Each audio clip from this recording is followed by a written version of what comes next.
2023 Planning Commission meeting to order. The main purpose of tonight's meeting is a study session on downtown transition affordable housing overlay amendments. Before we move on to the agenda items, I'd like to acknowledge our hybrid meeting format. City of Bothell is providing the option to attend this meeting either in person or remotely via Zoom. For those who are participating via Zoom, the chat and question functions are not available for use to ensure compliance with the Open Public Meetings Act. We have a public comment agenda item at the beginning of the meeting. This time is for comments on issues not on tonight's agendas. Please limit these comments to 3 minutes. We'll also be having comments during the study session item, and I suspect that's why most of you are here. Public comment and hearing testimony will be allowed both in person and via Zoom. Those who wish to comment via Zoom were asked to submit an online comment form by 3 p.m. today. People wishing to submit written comments were also asked to submit those comments by 3 p.m. Email was encouraged as well and will be acknowledged, and we did receive quite a few. Those in attendance may also make comments and have been asked to indicate their desire to comment on the sign-in sheets. So we have sign-in sheets over at the door. Please do use them. The Imagine Bothell notice, city website, and tonight's agenda all provided information to the public for providing comments. The video of this meeting will be streamed live as well as recorded and available for later viewing on the city's YouTube channel. The call-in number was provided on the meeting agenda for members of the public who wish to call in by phone to listen live to the meeting. For phone-in callers, during staff presentations, staff will make every effort to specify which materials they are referencing so everyone can follow along. At this point, I'd like to take a moment to acknowledge the attendance of the commissioners.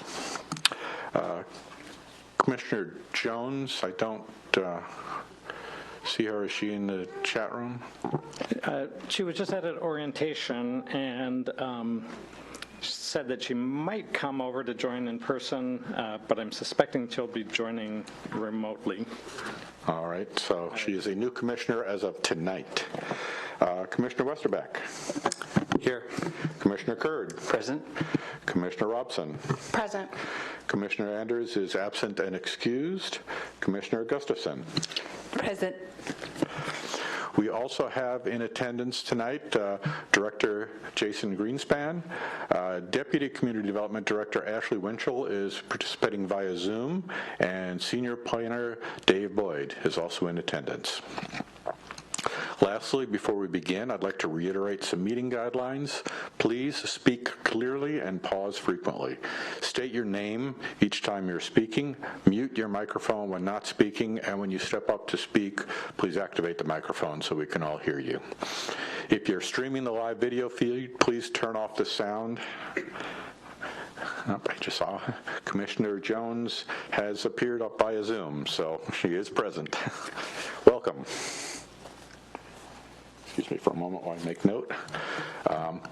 For the commissioners, at specific breaks in the presentation, I'll call on members who wish to speak or ask a question. If you want to speak, please indicate this by raising your hand, and I will call on you as I see you. This will avoid the problem of having 2 people speaking at the same time. Please identify yourself before you ask a question, make a motion, second a motion, or participate in debate. And please mute your microphone when not speaking. So the first item on our agenda is public comment. The city has accepted visitor comment in writing as well as accepted sign-up sheets for those who wish to speak at tonight's meeting. Written comments submitted to staff no later than 3 p.m. today were forwarded to all commissioners and are part of the record. This particular agenda item is time for issues not on tonight's agenda. So is there anyone here who wishes to speak to items not on the agenda? Looking out across the room, I don't see anyone. Anyone on Zoom? Deputy Director Winchell, I thought you were going to monitor Zoom. There's no one with their hand raised. All right, thank you. Seeing none, we'll move to our next item, the approval of the minutes. We have before us the minutes of the December 7th meeting. Is there a motion to approve those minutes? Commissioner Curd. I move to approve the meeting minutes from December 7th, 2022. There's been a motion to approve the minutes of the December 7th meeting. Is there a second to that motion? I second them. All right, Commissioner Robson has seconded that motion. Is there any discussion around those minutes? Seeing none, all in favor of adopting the minutes, please indicate by saying aye. Aye. All right, we have unanimous consent to adopt the minutes of the December 7th meeting. New business. Senior Planner Boyd, do we have any new business before us? I don't have any new business for you. Nothing? All right, thank you. So we will then move into the primary item on tonight's agenda, the Downtown Transition Affordable Housing Overlay Amendments. And I'll just discuss briefly how we're going to approach this. We'll have a presentation from Senior Planner Boyd. If the applicants wish to speak to their applications, we'll allow them to do that. Commissioners will make any clarifying questions, and then we'll have public comments. We'll ask you to limit your comments to 3 minutes, and Senior Planner Boyd will use the sign-up sheet to go through and call on people. And I think that sheet is being moved. After the public comments, we'll close that portion, and commissioners will give specific feedback to staff based on what we've heard. So with that, Senior Planner Boyd, would you like to start this item? Yes, thank you, and I'd like to thank everybody who came out to participate in this meeting. It's unusual that we get this kind of participation at Planning Commission, and it is welcome. I am going to share my screen and do a PowerPoint presentation. I will also some of this I may go back to at the end of, I'm going to go through the whole thing and then go back to sections that for the applicants to comment, to speak to if they wish.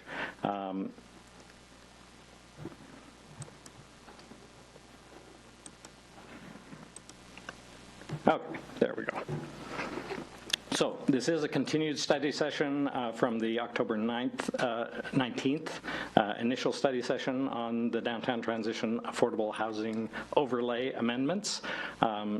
It's not a very graceful acronym, but my colleague Kirsten suggested that we just make the D silent and call it Tahoe. And I probably will tend to just refer to the area as the overlay as shorthand. So the purpose tonight is to continue review of 2 private applications that are under consideration. One from Brett Carlson, the other from Dave and Connie Drews.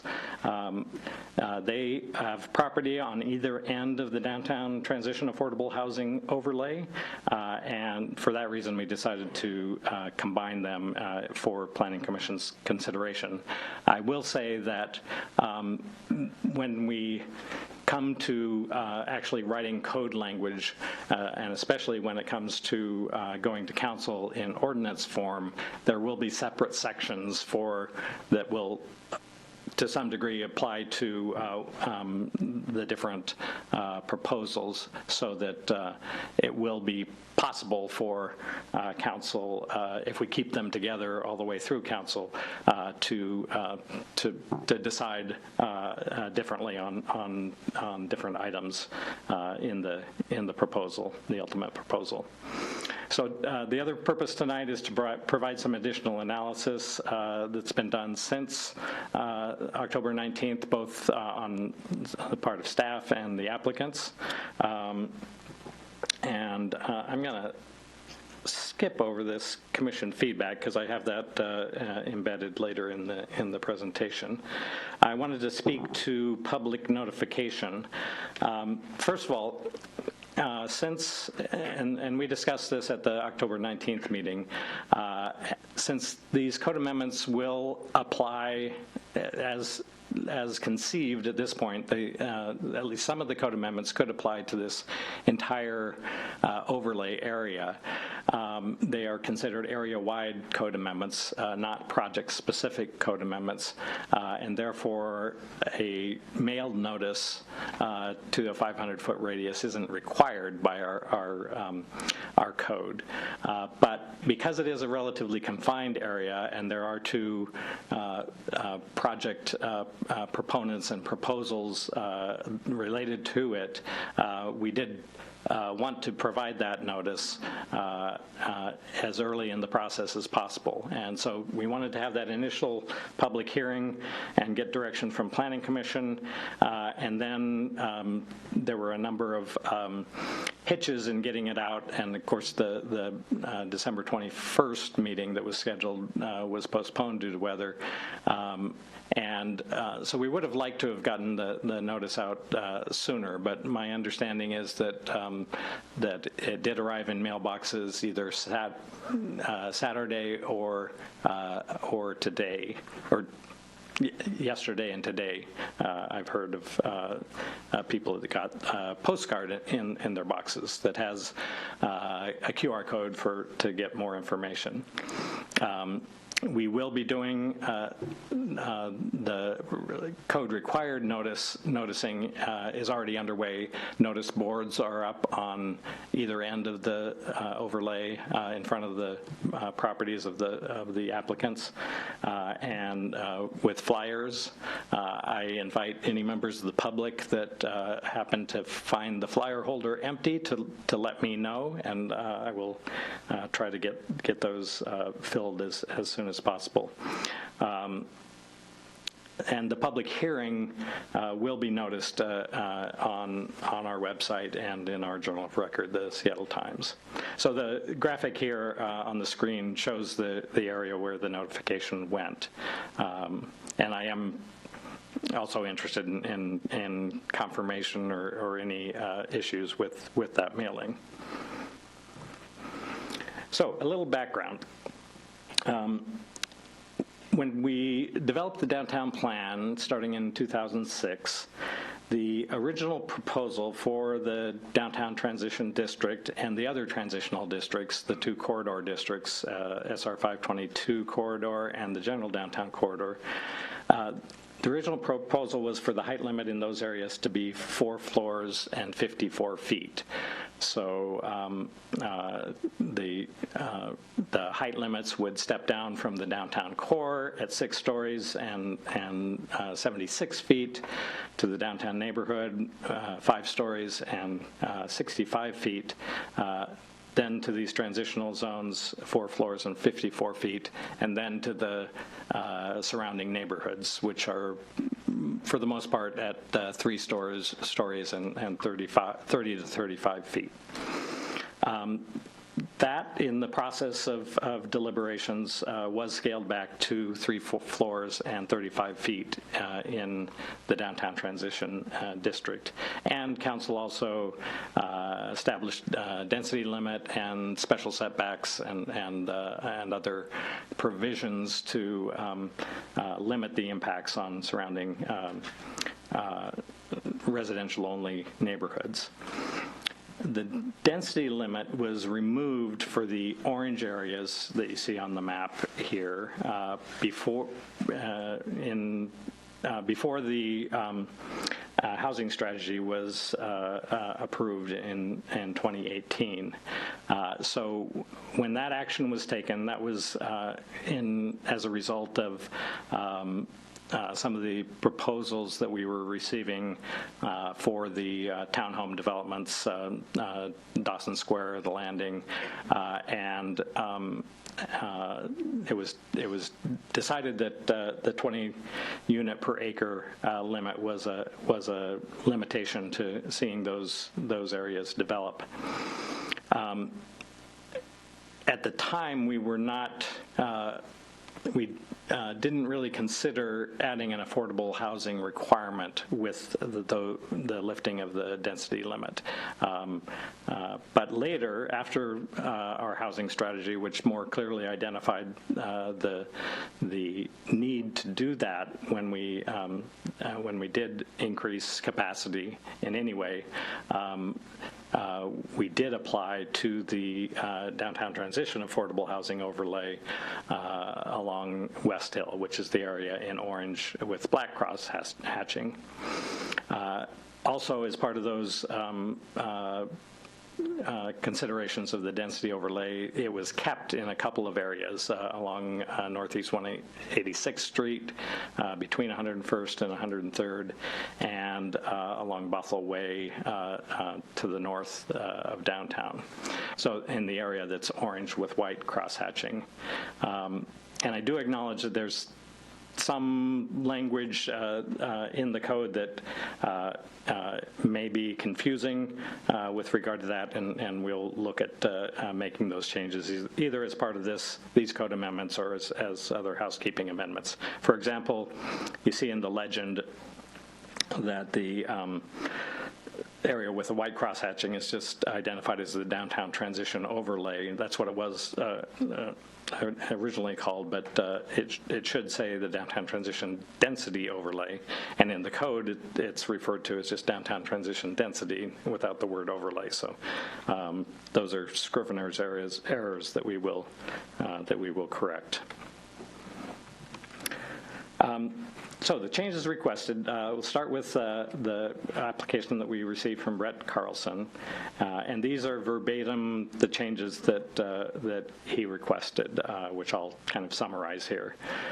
First of all, he proposed to rezone the parcel on the northwest corner of Northeast 175th and 95th Avenue Northeast before it turns into Hall Road to downtown transition with inclusion in the overlay. He proposed to allow heights to go to 4 floors or 45 feet. Again, within the 54 feet that was studied in the original proposal and in the environmental impact statement.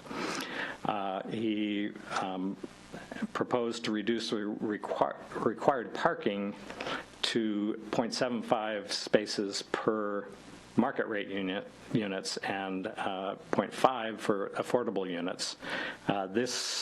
Those proposals were made before Planning Commission made your recommendations for additional parking reductions, which have not gone to council yet, but are pending council action. And he proposed to allow pedestrian-oriented retail in the downtown transition district and to reduce the parking requirement for that as well. The packet includes a concept plan, and I encouraged both applicants to provide concept plans. One, to show what the current regulations allow, and two, to show what their preferred configuration would be. So in plan view, it's pretty much the same in both cases. So this is the ground level plan for the Carlson proposal. The parking plan, parking would be underneath each of these buildings, one level of parking under each of the buildings. And these are site sections. These are east-west sections looking north.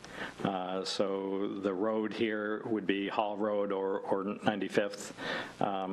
And this is the code compliant one. If the parcel was rezoned to be part of downtown transition, it would be limited to, under the current code, to 3 stories, at least for the first 65 feet from the special setback line. The preferred option, which I just received today, so I haven't even had much of a chance to review it, shows that he would prefer to be able to go up to 4 stories on the entire project, and that is the proposal that was in an earlier packet with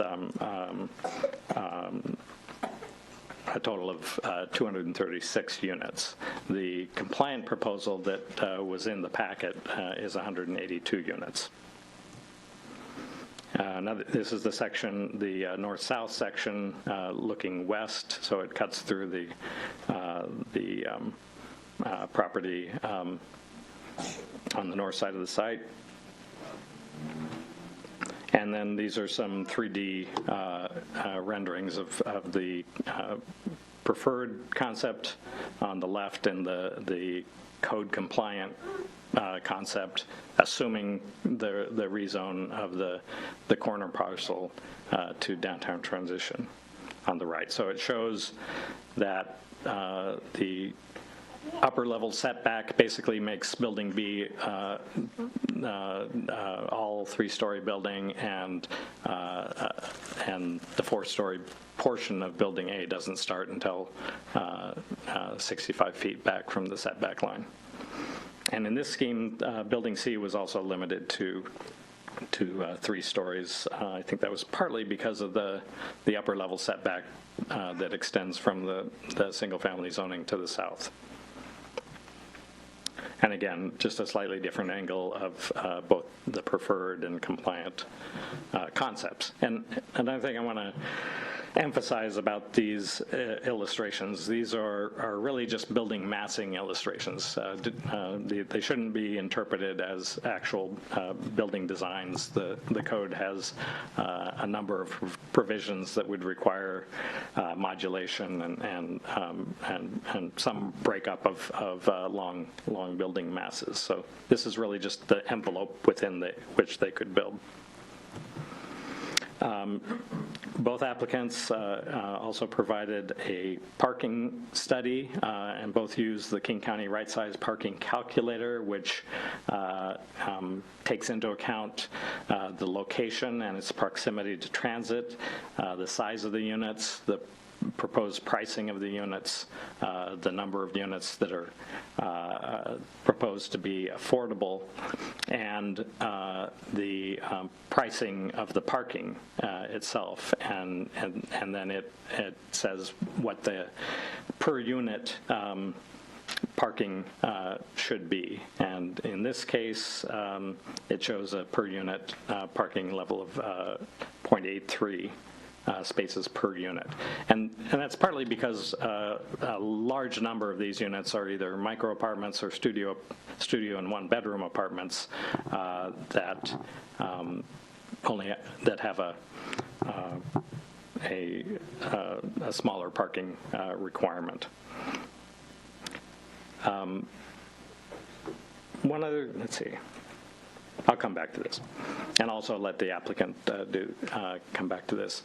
These are a couple of illustrations that were provided in the comments that you received from Brian Enquist, basically showing sections that include the adjacent single-family homes and takes show the topography all the way down to 522. So this is showing what was earlier shown in an earlier scheme from Carlson either shown in an earlier scheme with a 15-foot setback, or taking the Drew's proposal to reduce the special setback to 15 feet and applying it here. That wouldn't necessarily be the case, either staff's recommendation or Planning Commission's recommendation. That's to be determined. And he also provided a section for comparison of the Drew's original proposal and how it relates to the adjacent single-family homes and adjacent multifamily to the west. So I appreciate that effort that went into that. These two seem accurate renditions of those items. And I'll allow both Brett Carlson to come back and speak to those images, and also when Brian Enquist gives his remarks, I'll be happy to pull these up if he wishes. So the Drew's application, and again, this is verbatim the actual code amendments that they proposed. So they're proposing on their site to allow a voluntary incentive that would And with voluntary incentives, we can require a greater percentage and a lower level of affordability. That's at least the precedent that was set in the 522 voluntary incentive that is being used by the SAMA Senior Housing Project at the old Bothell Ski and Bike site. They also, and so they're asking for, initially asking for a fifth floor of height through a voluntary incentive, and that's what was done in the 522 voluntary incentive. They provide, and they also ask that those incentives be used even if the entire development is not affordable. So they're proposing a mix of affordable, of contractually affordable housing and some market rate units in the development. The 522 voluntary incentive does require all the units to be affordable at an average of affordable to 50 households earning 50% of the area median income.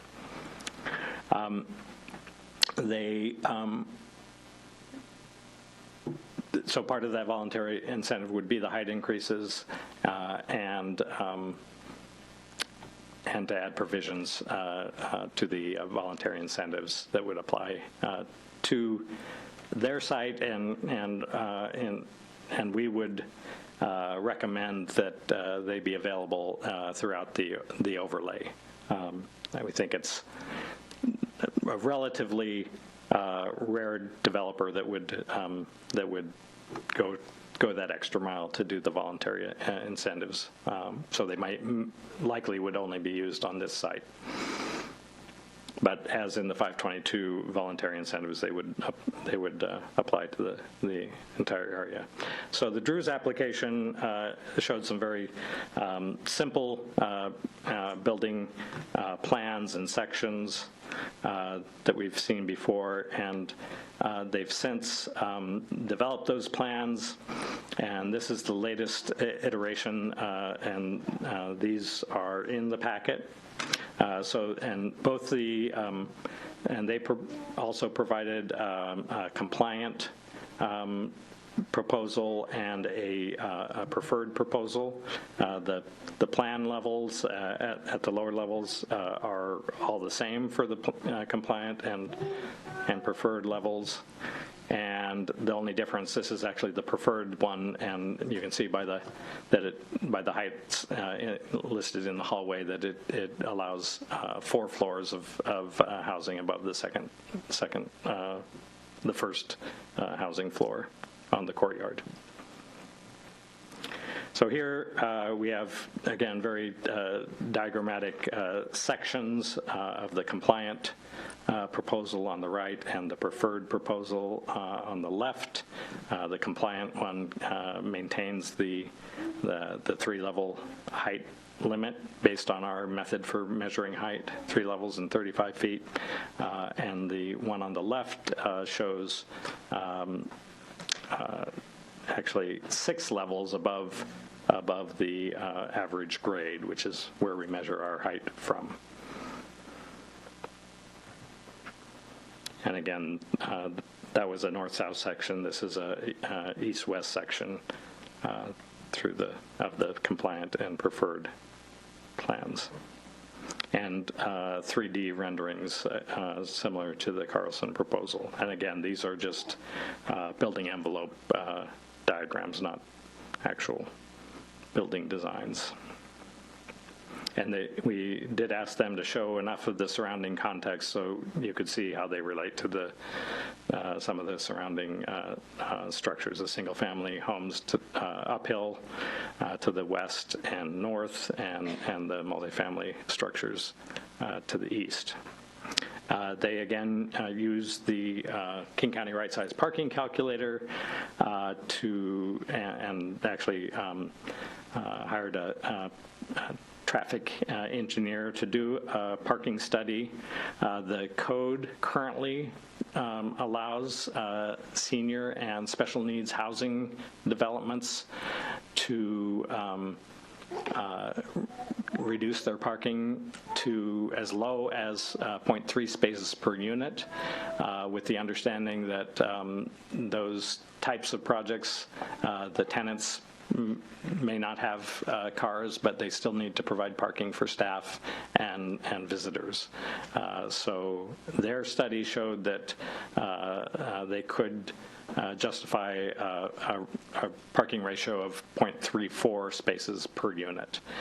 And of course, we just received this again today, and so we haven't had a chance to review it. And but again, it includes listing the sizes of the units, the average rent, and the pricing per stall.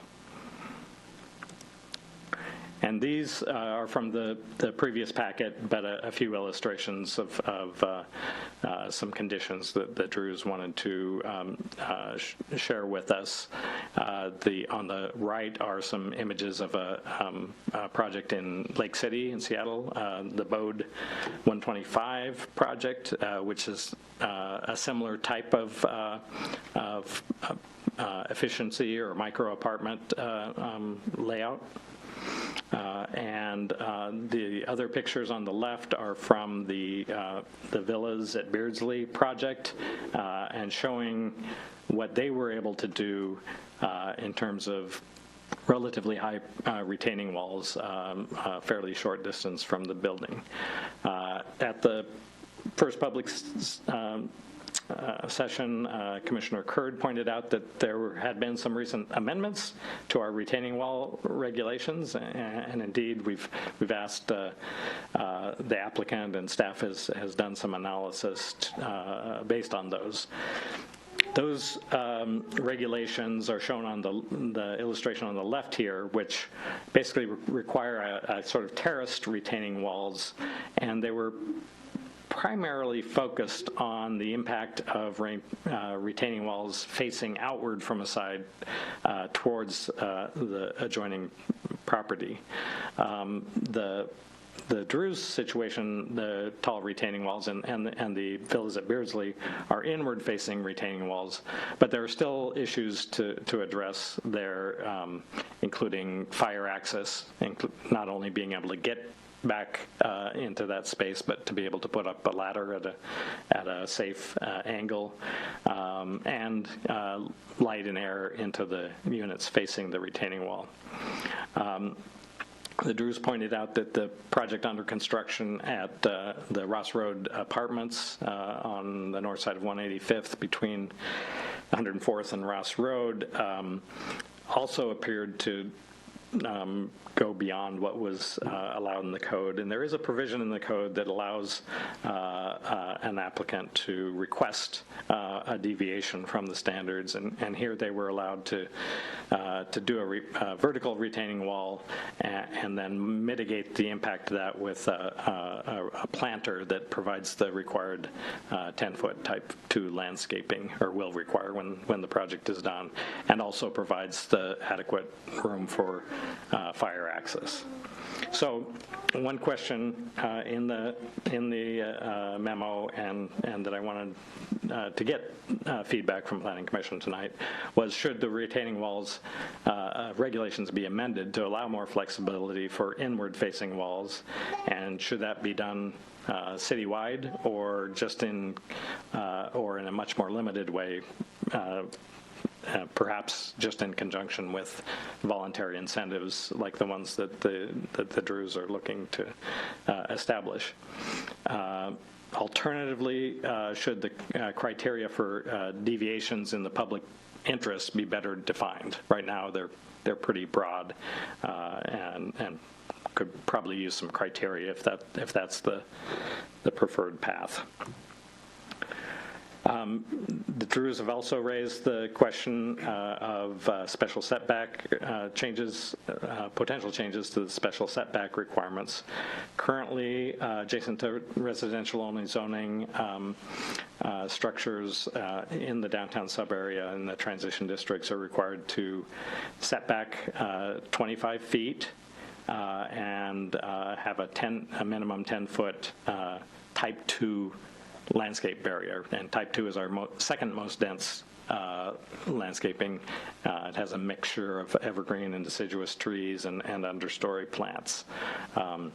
So this is showing more than that, but so the 10 feet would be the dark green area. And that's in a situation where you're directly abutting single-family homes. It also applies across the street. So from the setback line, well, the upper level setbacks also apply across the street. So buildings are allowed to go to 3 stories at that setback line, but if they go any higher, there's a 65-foot upper level setback or offset. Now, of course, currently with the 3-story height limit, that's a moot point. But if Commission does raise the height limit, this would come into play, and the packet included some illustrations for your consideration of if you are interested in perhaps reducing these either of these setbacks, taking into account view lines from an adjacent 1- or 2-story single-family home. So again, some questions for consideration. Should special setbacks be amended at all? And should those amendments be for all downtown transitional districts, including SR 522 and general downtown corridor districts? Or should those also be limited just to in conjunction with voluntary incentives? Alternatively, I'm sorry, that last line shouldn't have been copied over from the retaining wall questions. So moving on, affordable housing provisions. This is I've changed the wording here slightly from what was presented in October 19th. We're looking at 2 options, which possibly could be layered on top of each other. A mandatory program, which would, if you agree to raise the height limit throughout the overlay, we would increase the affordability requirement, and that could be in the form of affordable to lower income levels, or at the same percentages, or bigger percentages at the current income levels. And then, so that could apply to the entire district, and then the voluntary incentive would have additional affordability requirements and potentially other requirements in exchange for a higher level of affordability as the Drews are proposing. And both could be available, that is, applicants would be required to do the mandatory provisions unless they opted to use the voluntary incentives, which would go beyond the mandatory provisions. Then parking reductions. Both applicants asked about reductions to parking requirements. And so we have asked both applicants to determine if the Planning Commission recommended reductions would work for them and to propose amendments or not.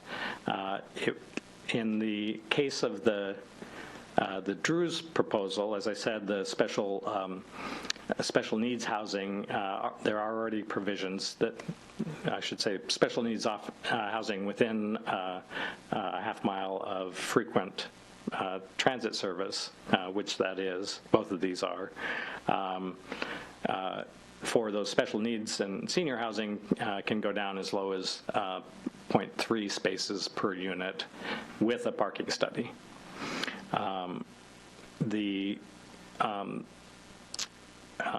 For other projects, the Planning Commission recommendation does set a limit without a parking study within a half mile, but and doesn't establish a floor for market rate projects in that radius, but allows a reduction in the parking to be coupled with a commensurate increase in affordability. So that work is being, that analysis is being done by our colleagues at Arch. It's not quite ready, but we still would like to get feedback from Planning Commission on those approaches. The Carlson application also requests allowing pedestrian-oriented retail. It doesn't specify whether it's just in the overlay or in all of downtown transition. Their proposal is to allow move the historic site on the Hall Road property at 17707 Hall Road that has been determined to be eligible for the historic register to the corner of 175th and 95th and allow it to be used as a cafe, so that one, it would be more visible to the public, and two, the public would be able to actually access the building, see the interior of the building, and use the interior of the building. So one, and we have received other similar requests for retail in the downtown transition district, which some we've been able to allow because of pre-existing retail, so it's been allowed as a continuation of use. But there have been other situations where applicants have proposed it, but haven't been able to do so. The reason was, for being as restrictive as the code is trying to get a critical mass of retail in the downtown core. But we are seeing some desire, some need for additional retail space in some of these less expensive areas in parts of the downtown transition district and the other transitional districts. The other transitional districts allow corner store retail, which basically just means a limited area retail, but it's fairly restrictive too. It says it has to be part of a larger project and on the corner of a larger project. So we think there may be some value in at least considering allowing corner store retail also in the downtown transition district, again limited in area, and allowing it on the corner of blocks, which would be one way to address the Carlson proposal. Alternatively, the code does have some special allowances for uses related to historic preservation. And so that would be another handle that we could explore if Planning Commission wanted to look at that. The current exceptions there are for bed and breakfast uses, and there is one bed and breakfast use in a single-family zone on Easton Avenue in a historic house. So with that, I wanted to open it up for clarifying questions from the commission, and then we could either take clarifying questions or give the applicants an opportunity to make their statements, and then do clarifying questions before opening it up for public comment. Let's have the applicants make their statement before the commissioners seek to clarify. Okay. I'm going to stop sharing for a moment. I can pull that back up, and I was going to start with Brett Carlson, since he's first in the...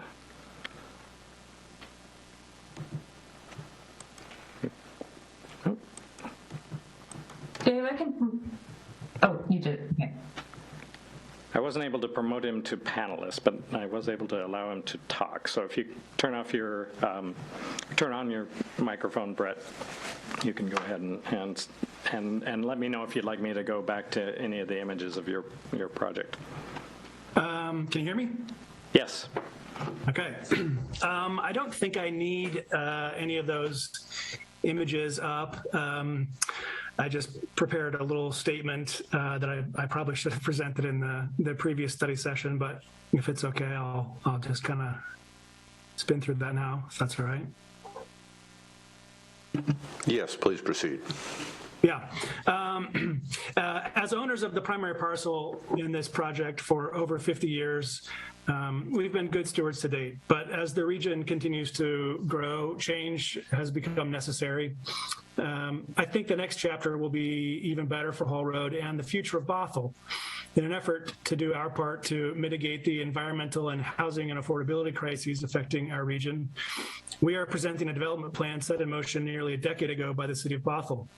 The 3-building, 4-story plus underground parking project creating 224 dwelling units as micro, studio, 1 and 2-bedroom apartments with a mix of affordable and market rate rents. In the quest to house more people and increase housing affordability without control of demand for housing, our only viable approach is to increase the supply of housing. At this point, more housing is what's best for the whole community. Our efforts necessitate the amendments that we've requested, and first adding 17509 95th Avenue to the downtown transition zone and the downtown affordable housing overlay. In my view, this is the only currently viable way to enable necessary improvement to the safety and utility of Hall Road in a meaningful and effective way.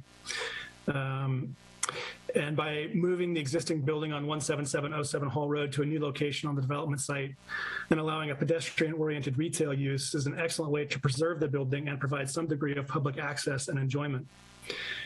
And removal of the 65-foot special setback enables the creation of 42 additional dwelling units. I think it's also worth noting that the trees we planted in the 90s bordering the west side of the property are taller than the proposed 4 floors and will provide a visual barrier to much of the proposed project. And the reduction in parking requirement, fewer parking spaces encourages and actually yields fewer cars, which leads to greater environmental responsibility. I think, as Dave mentioned, our site is about 650 feet from a frequent transit stop and less than a half mile from a future rapid transit stop, making it well suited for public transportation utilization. We look forward to working with the city of Bothell to bring this improvement to the community to life. Thanks for your consideration. Thank you. And the other applicants, Dave and Connie Drews, are here in attendance. So invite them to come up and speak to their project at the podium. And when this will be for any public commenters, press the button to turn on the mic when you're ready to start and turn it off when you're done. Thank you, commissioners, and thank you, Bothell residents. Connie and I are pleased to be able to share a little bit about the project that we've been working on. And just to give you a little bit of background, we are longtime Bothell residents, so we've lived here for over 20 years. We currently live in downtown Bothell, and we live next to a commercial structure. So we can empathize and sympathize with those of you who are seeing the growth that is happening in downtown Bothell. The reason why we're here is we have a daughter that's 23 years old. She is high-functioning special needs. She has has intellectual delays, and when we started going to look for housing for her, it was very hard to find any housing out there, and that is a common issue with all of the people that are in similar situations to us. And so, to make a long story short, we purchased a parcel in downtown Bothell that ended up having us. We ended up with more parcels than we initially started out with, and because of that, our vision became larger. And so, the number one concern for caregivers, for parents and family members of IDD individuals is safety and security and freedom from crime. And I want to emphasize that because we fully intend for this project to be a community-oriented project, to be a project that is to the benefit of the residents of the area. Almost everybody has 1 or 2 degrees of separation from somebody that could end up living in a residence like this. So some other key factors that are really important for the IDD community is cost and location. In particular, it's important to be close to school, day services, other types of services, shopping, libraries, those types of amenities, and also transportation is really important. A lot of the IDD community do not drive. They don't have vehicles, and they do not drive. And so one of the key things about this particular site is it is really well located. It's very close to the library, very close to transit. It's very easy to get into downtown Seattle or downtown Bellevue. There's a lot of employment opportunities nearby, and so we're excited about the possibility of making this a reality. And again, this is for the benefit of Bothell residents. Hi, I'm Connie, and I agree with everything Dave said. And one of the things I just wanted to share is that our family, we raised our family here in Bothell, and we would love for our daughter and her friends, classmates that have grown up here in Bothell to have an opportunity to stay in Bothell, to live in Bothell. And right now, there's not that opportunity for individuals with disabilities. And for those who don't know, several years ago, the Seattle Children's Hospital opened the Alyssa Burnett Center. And the Alyssa Burnett Center is just down the way. It's actually walking distance from our proposed project. And our daughter currently walks, when it's not freezing outside, from our home in downtown Bothell to the Alyssa Burnett Center.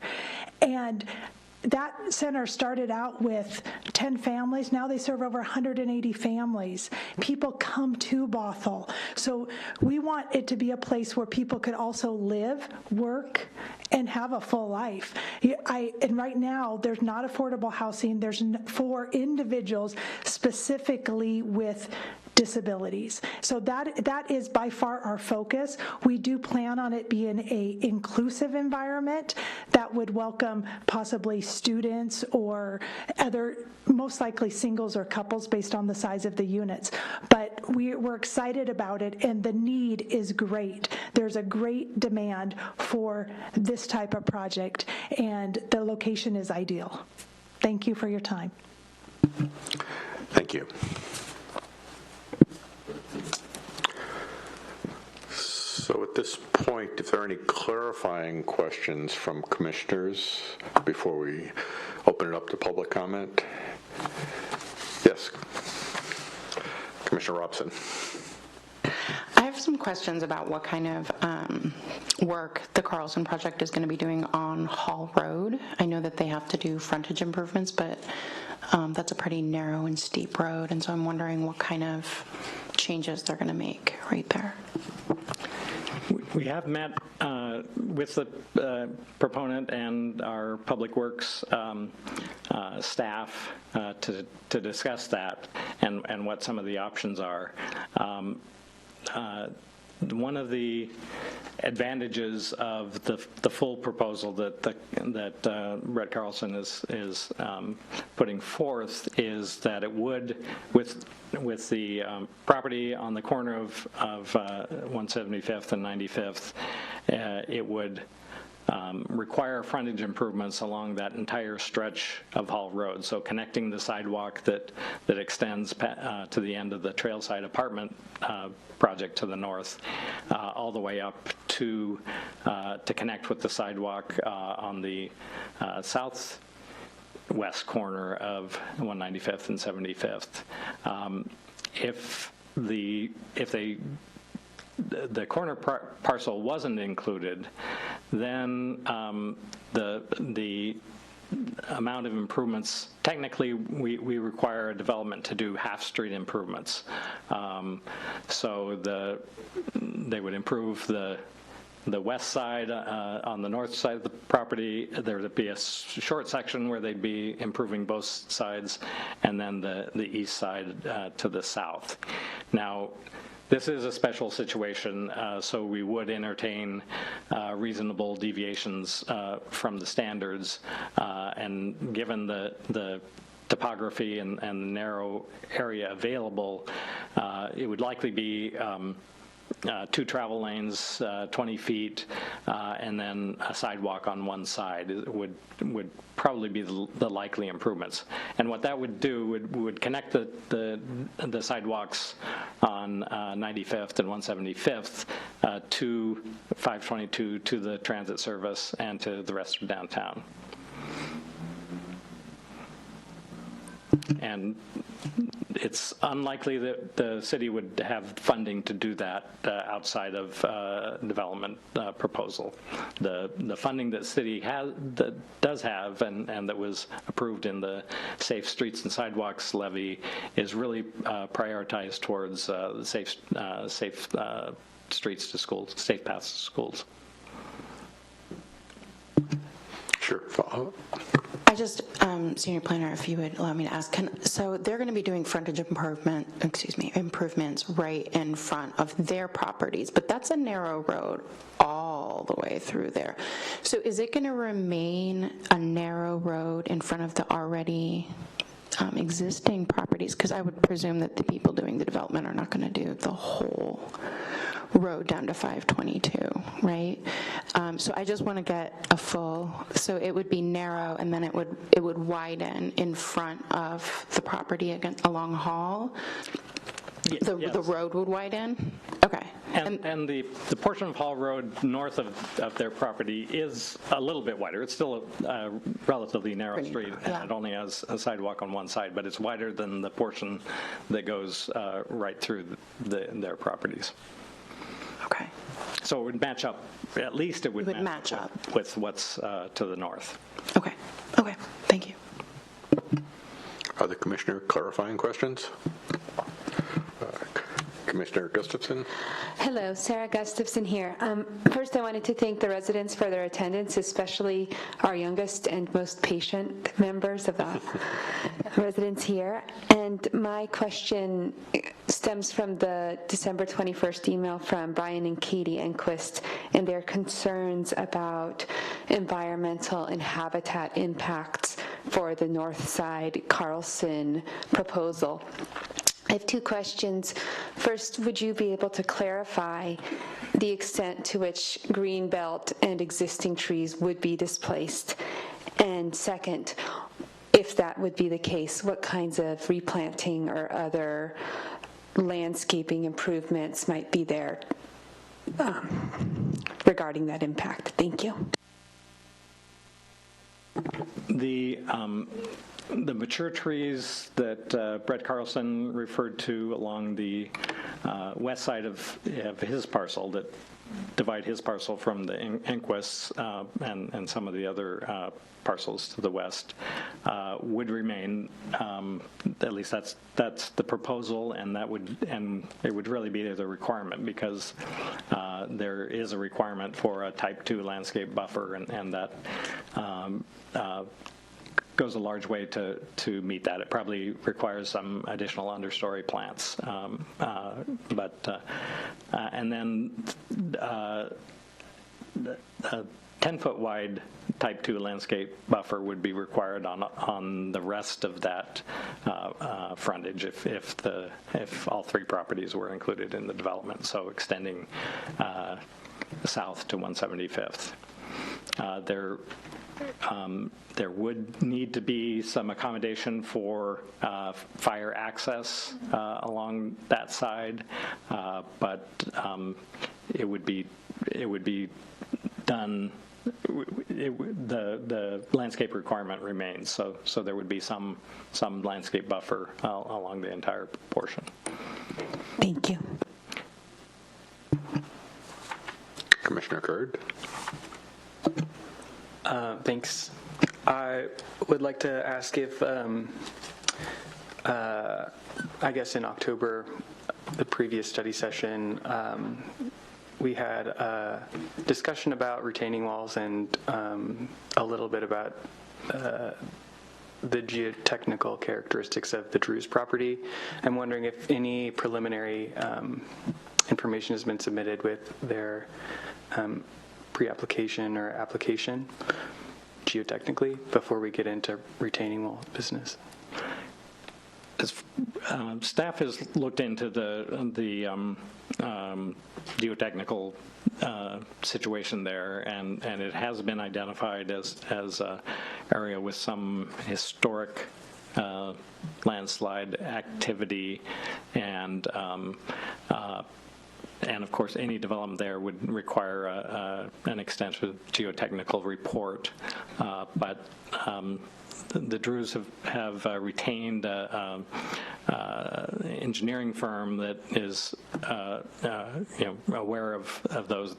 They haven't actually done the geotech report that would be required when they get to any development application. I don't believe.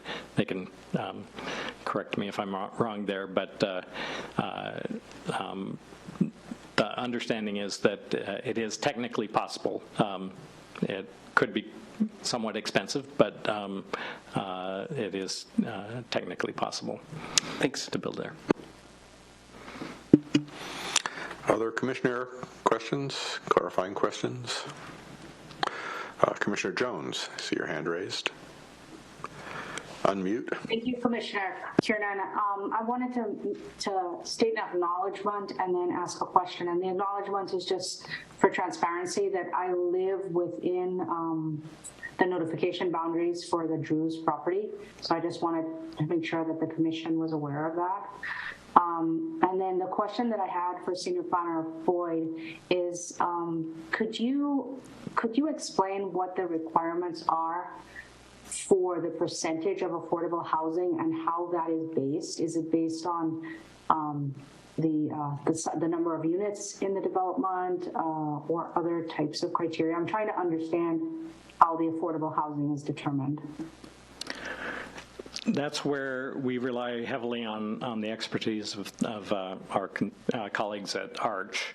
And they basically do an analysis of the project, of the applying figures for cost of construction. They basically do a sort of a pro forma of the project, and then do an assessment of how much value the additional floor or the reduction in parking or the removal of a density limit would create.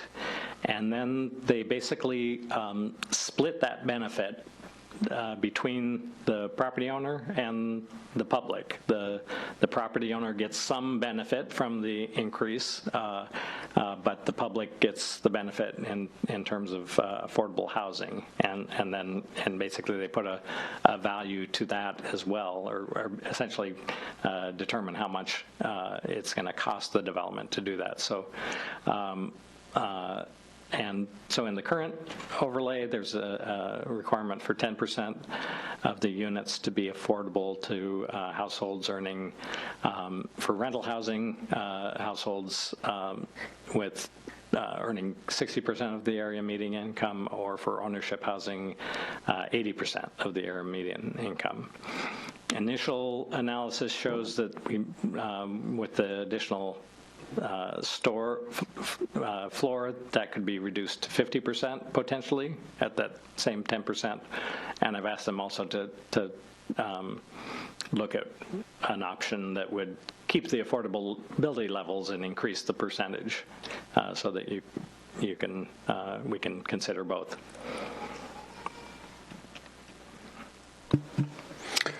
Commissioner Westerbeck. It's Commissioner Westerbeck. Since Commissioner Jones mentioned, I wanted to also say I was noticed of the projects. I live very close to both projects, and I was within the card that was sent out. Was it 500 feet, I think. So anyway, I also live within the affected zone.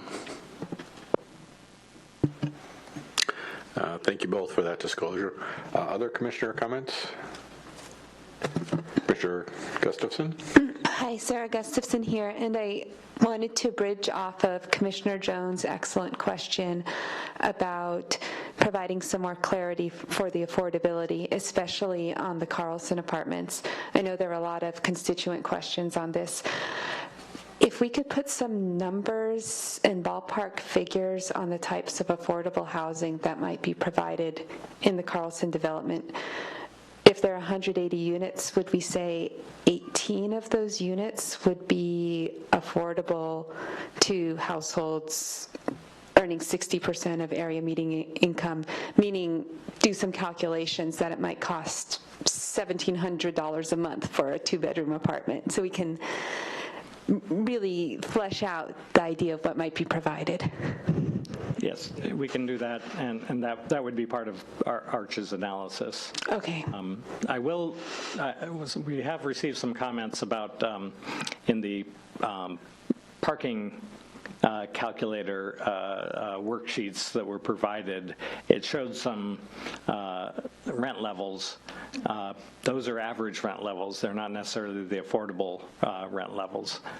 So just wanted to make that clarification as well. Also, where we have allowed micro apartments, the Arch's analysis has been that micro apartments, the market rate for micro apartments is at about 60 to 65% of area median income. So for them to get any benefit from that, it would have to be lower, so 40 to 50%. One other thing is that the code does require a mix of the units within a development to meet the requirements. So you can't just put all of the lower level micros as the affordable units. You have to have a representative mix of the overall project mix. Other commissioners? Commissioner Robson? I'm just wondering, what kind of design regulations do we have in that area? A lot of constituents are asking. They're worried about how these buildings are going to affect the feel of the neighborhood, and so I was wondering, like what are some of the design regulations they might need to integrate in order to fit in with the overall, to blend in nicely with that development. Well, I alluded to there are building massing and building articulation regulations, so that to break up the mass of a large building like the ones being proposed. So I can come back to you with a little more detail on what those are. And then there are also regulations that are related to privacy and encourage design that to lessen the impact or the negative impact on privacy to existing properties. So I'll come back with more information on that and how that might apply in both of these situations. As Mr. Carlson noted, the buffer, the tree buffer, the mature tree buffer that they have would go a long way in obscuring any sight lines between the development, and a similar buffer would be required to be planted. It would take a while to mature on the other frontages adjacent to single-family development. Any other commissioner clarifying questions before we let the public have their comments? Oh, Yes, Commissioner Jones. Thank you. One additional question for Senior Planner Boyd. I really appreciated the overall presentation. It really helped. It helped me understand what's being proposed so much better than some of the materials that were provided by email. Early on in the presentation, you noted that for this particular overlay zone, initially 4 floors and 54 feet were what were going to be approved, but then it was scaled back to 3 floors, 35 feet. Could you remind us of the reasons why it was scaled back?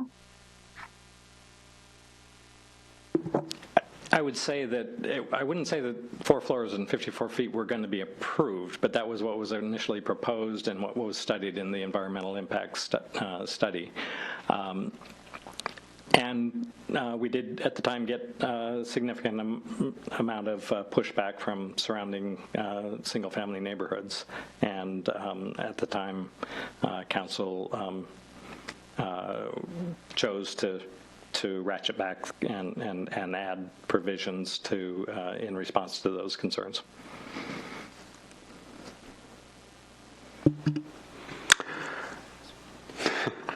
All right, one more from Commissioner Robson. Promise this is my last one. I know everyone's itching to say their piece. Is the parking paid in the Carlson project? Do you know, or is one granted with every apartment?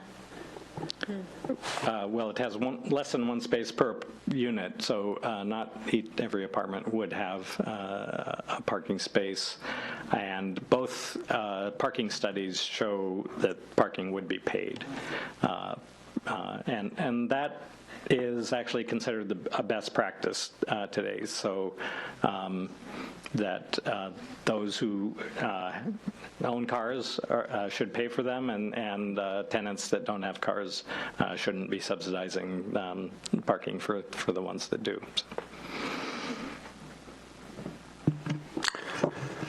All right, so at this point, I'd like to invite members of the public who wish to speak to either of these proposals to do so. Senior Planner Boyd does have a sign-up sheet. I think he'll read through, maybe go through 3 so people know they're on deck. I'll ask you to limit your comments to 3 minutes, and I will set my timer, and I'll give you a sign when you're at about 10 seconds to wrap up. So with that, and when you speak, please tell us your name, and if it's one of the 2 proposals you're specifically speaking to, please let us know which one. And the sign-in sheet has an opt-in to be included in as a party of record, but it doesn't have a check box for those who want to speak. So I'll just go down the list. And if you do want to speak, come on forward. And if you're like next in line, come and be ready to go ahead and speak. So the first name is Chet Norton. So if you do want to speak, step on up. The second name is Norma Carpenter. And then we have David and Connie Drews, who already spoke. The next one after that is Whitney Holiday. So we have one. Let's let the next couple on notice. Okay, they're followed by Katie and Brian Inquist.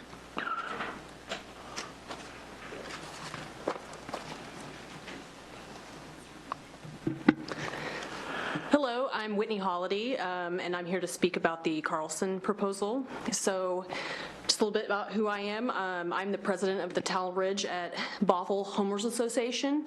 Talon Ridge is a 3-year-old community with 32 single-family homes. It's about 1 to 2 blocks south of the Carlson proposal. And I just wanted to voice opposition on behalf of our community on this proposal. The board of directors is unanimous in that stance, and I've also observed from our community forum other opposition among homeowners as well, and I think you probably received several letters. So I just wanted to say, the Carlson proposal is illogical and out of character for this neighborhood. There's all sorts of issues. If you come up and see it, you'll notice that the topography is very steep and challenging. This area and neighborhood in general is a bit isolated from downtown. It's upgrade from 522 and is almost like on its own peninsula. And so in my letter that I submitted, I put a map of topography so you can understand that what this area is like over here. So when I see this and I see the proposal for new apartments, it makes me think that this is an area that the city is hoping for growth, and I just don't see how that's going to make sense for what is currently there and the way it is geographically situated. This is not adjacent to a commercial zone, as you're going to find out. Lots of homeowners are there, and even on this site. This is not an arterial road. There's no transition, and you have very different building uses here. You know, I believe that this will have negative impacts all around. You know, the number of issues of traffic, parking, potential for urban density, just related issues. You know, what we don't have on quiet streets right now. The disjointed appearance of these large buildings next to single-family houses in all sorts of directions. You know, I believe this proposal is unfair, and it's a misguided misuse of authority to rezone a lot so that someone can build whatever project that they propose. And I see it as an erosion of trust forming among the constituents, because it looks like the city's here to push an agenda, and that it wants it so badly that we're evading the major weaknesses of this site just to make this happen. And you know, I think this has to be more important. This is more important than the well-being of the residents. You know, many of the people that are here today that have lived in this neighborhood for a very long time, and much longer than me, I will say. And I think they deserve better respect for their homes. And that's your 3, so please wrap. Okay. In closing, we should vote no against this proposal to rezone this lot.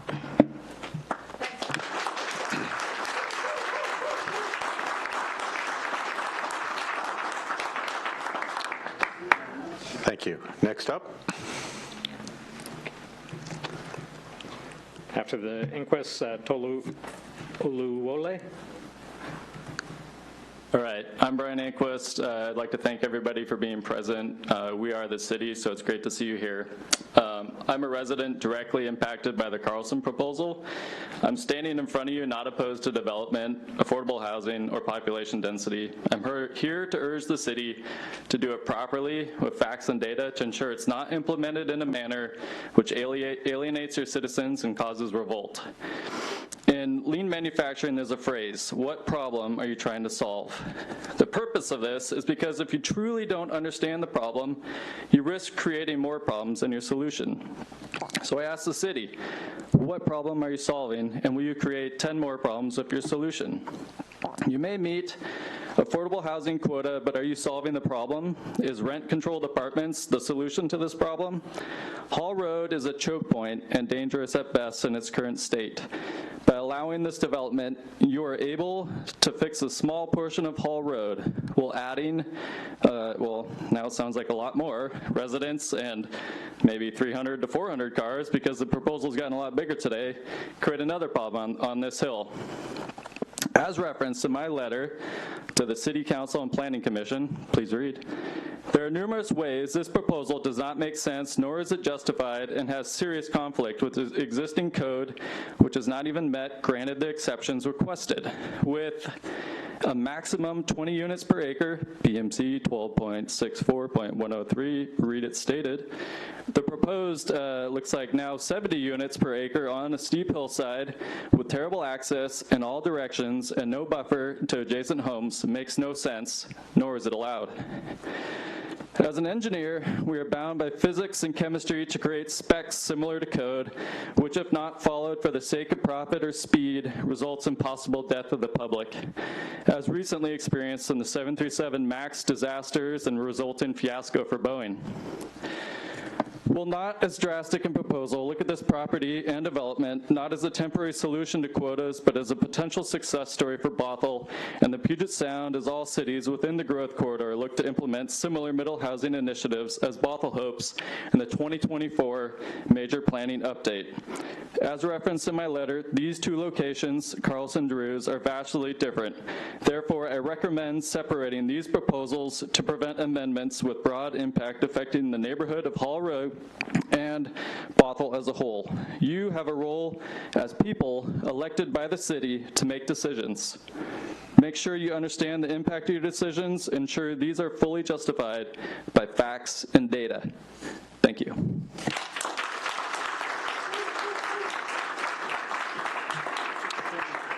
Thank you. Next up. Can I make a quick clarification?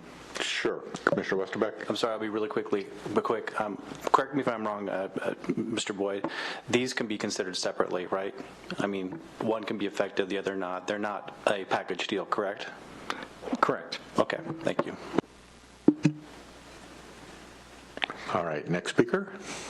Hi, my name is Bowden Inquist. I live right behind where they're going to build the big apartments, and I don't think that they should do this because, one, I go play out in the streets almost every day, and if they put the apartments there, there'll be too much cars and traffic, and it will be dangerous for me to play outside.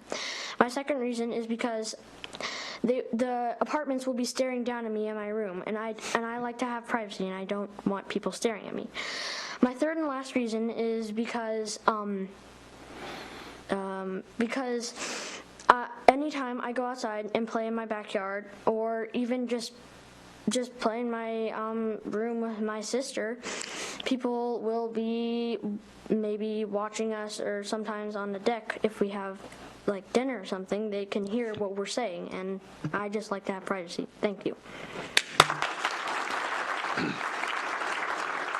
Thank you for your comments, and it takes courage to stand up at the podium like that, and I think we all admire you for doing that, so thank you. Next. Yeah, could you put the picture back up of the, I think you know which one I'm talking about. Okay, that's fine. I'll just go ahead and start. My name is Katie.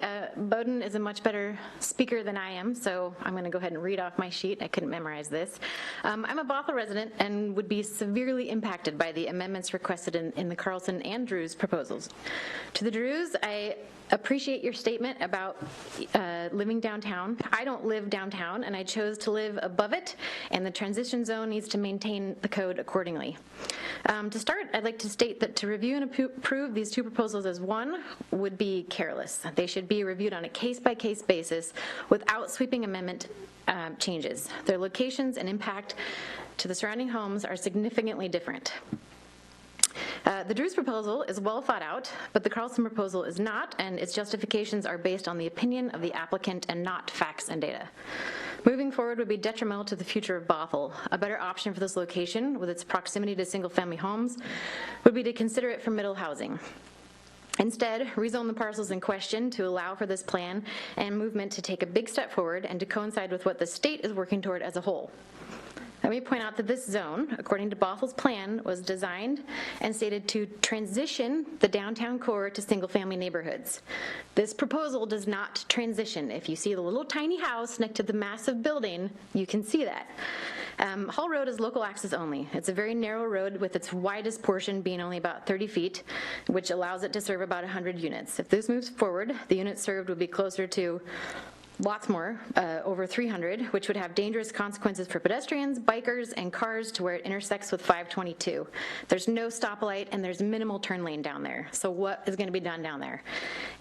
Will you really be fixing the problem of Hall Road by adding hundreds of additional cars with reduced parking and creating a thoroughfare through a strictly residential neighborhood? So Hall connects to 175th. If you only stop the improvements at Hall, that doesn't solve the problem of 175th, where there are also multiple choke points. Again, my final point is to illustrate the undeniable difference in the location of these two proposals.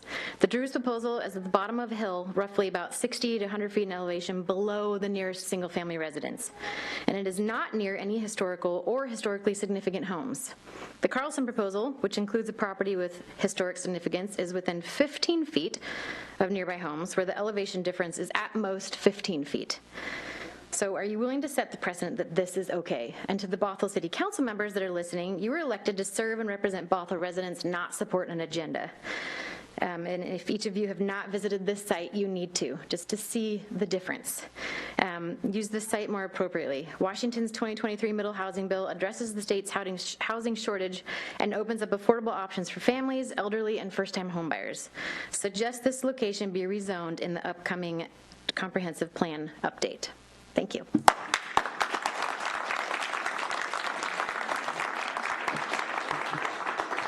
So next on the list are Tolu Oluwole, William Anderson, Gary Smith, and Carol Sharnakow. Not seeing anyone moving. Then, wait, hang on, Dave, we have one. Randy. I'll just take a second. I'm the grandparent to Bowden, but I don't take credit. I don't know that Miss Jones, I'm sorry, that you had your question really answered about Hall Road, and I don't know if it's a chicken and egg theory that the city kind of quasi-approved the development first and then go further look at the road. And I know Ms. Robson, you also had a question about the road. I don't drive up Hall Road presently to go to my daughter's house, which is a much quicker way. It's too steep, too narrow, it wouldn't handle a fire truck. So your question isn't answered yet, and I think would need to be before any speculation about approving any proposal as to this road need to be widened. And again, I agree with my daughter, however, that you shouldn't do the proposal because you're just increasing traffic. But Hall Road is so dangerous and so narrow right now, and I don't know that it was completely answered accurately as to what it would look like. Half of it done with the sidewalk on one side, and if there are children in these buildings, what are they going to walk on to go to school? Okay, thank you.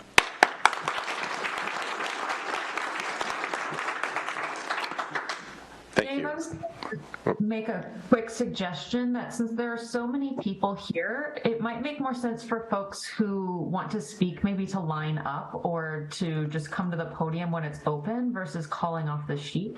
I thought that might work better for time. But I'm open to continuing with the sheet. So we do have some folks moving up. William Anderson, Gary Smith, Carol Sharnakow, Randy Greger, David Lynn. Yeah, go ahead. We got a line. On. Okay. Good evening. My name is Gary Smith.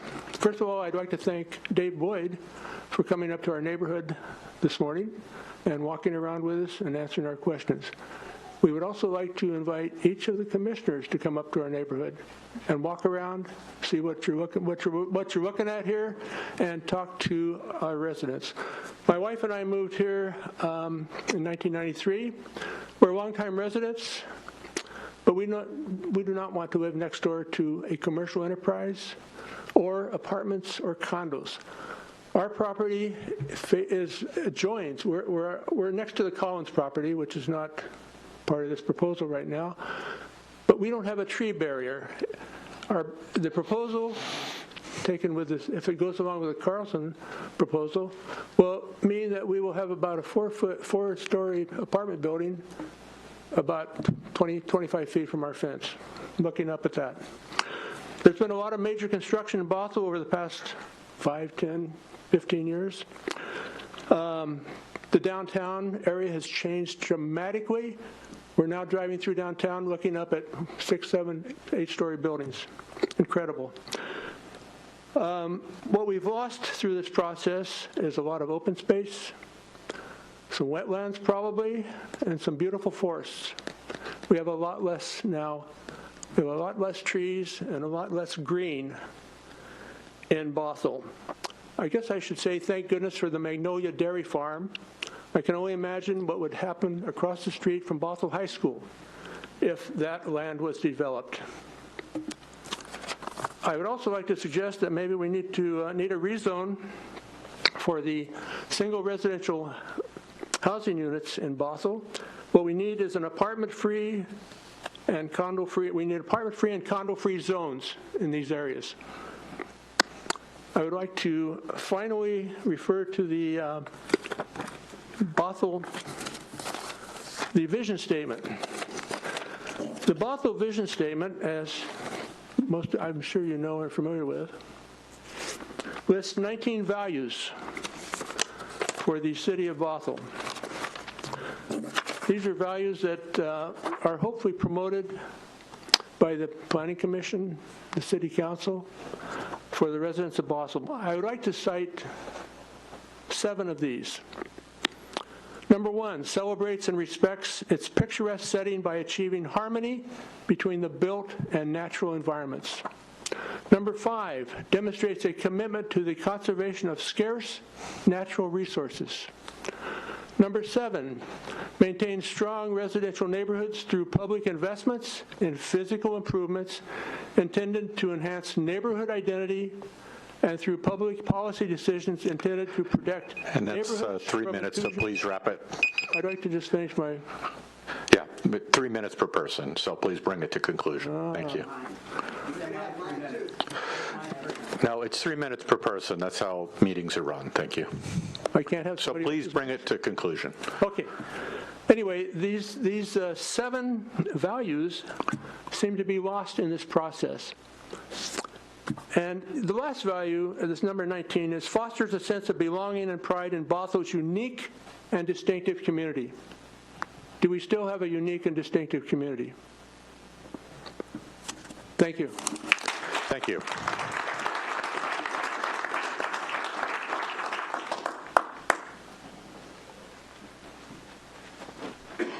Good evening. I'd like to thank you guys for being here and lending an ear. I'm here to speak from the heart as a Bothell resident of 23 years. I live on 175th Avenue Northeast. And as a child who walked to school every day and eventually walked to Bothell High School, who I'm so fortunate to have right up our road, may I mention, high school students, I fear for this project, the Carlson project in particular, due to the increased traffic and the safety of our children. Truly, as a child already with cars parked on the side of the street with a one-way sidewalk up, I think it's 94th Avenue. I already felt unsafe when cars are parked there and one comes down. It's a one-way lane. Now, I'm not even talking about Hall Road. I'm talking about your connecting road. That's the argument that is safe already as it is. Well, if you were to look at delivery trucks coming to these retail centers, they will need food delivered. Already a FedEx truck couldn't get up Hall Road.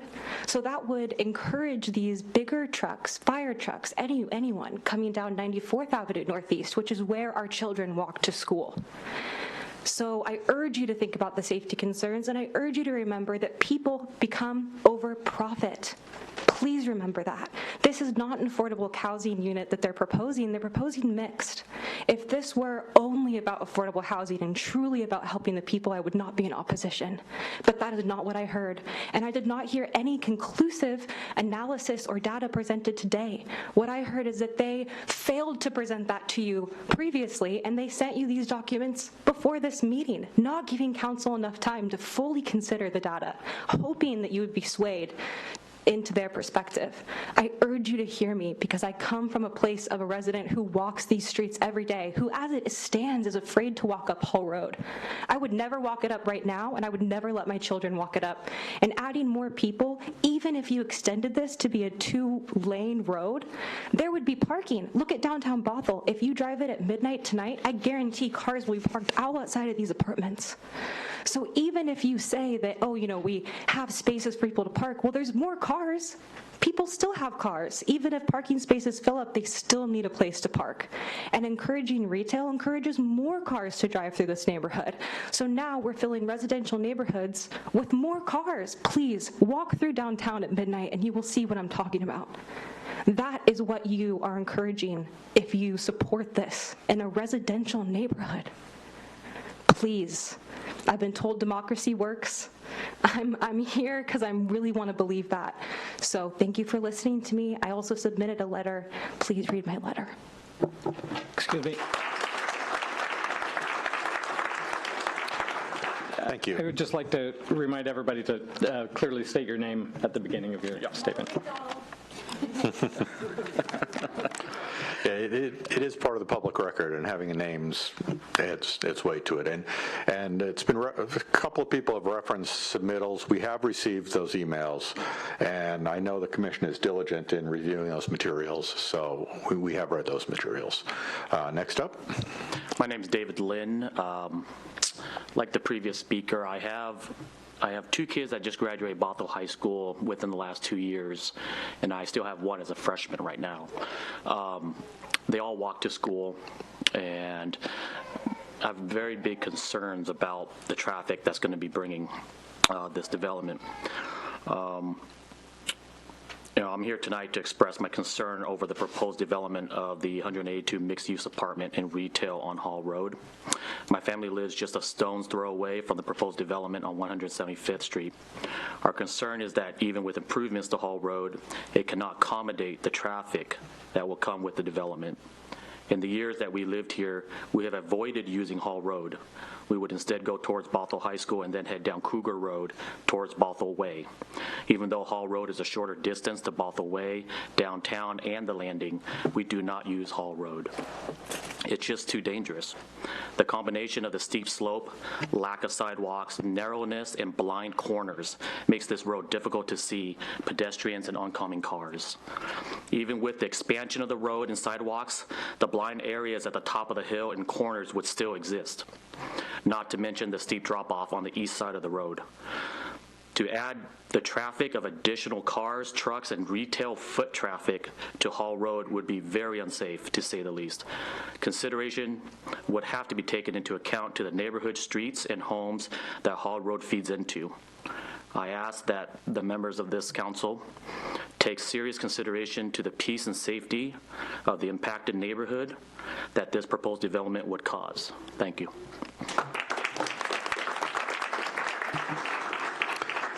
Thank you for your comments. Next up. Hi, my name is Martin Bartholomew. I'm Koa Bartholomew's dad, and Koa Bartholomew is friends with Ari, the Drews, and I'm hoping one day that Koa can live in Bothell, and he can live in a place with people like him, and he can be supported in this community. So I'm in favor of the Drews project. Thank you. Thank you for that comment. Next up. Hello, my name is Laura MacArthur, and this is my husband, Andrew MacArthur.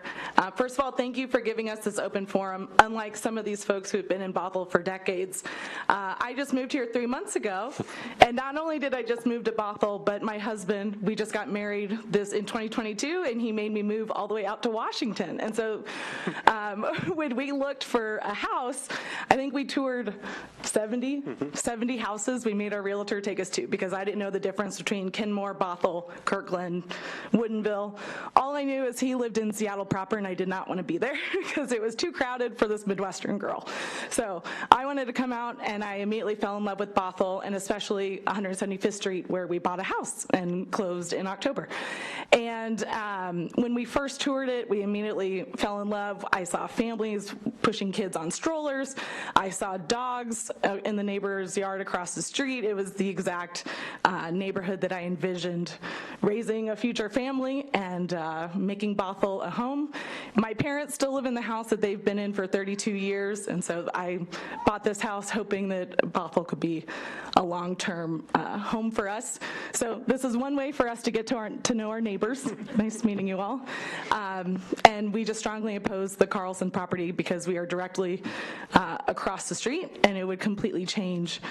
We mentioned the look and feel of the neighborhood, the aesthetic, everything we fell in love with, and it would make our first year in the home very different than what we had anticipated. So I don't know if you want to add anything.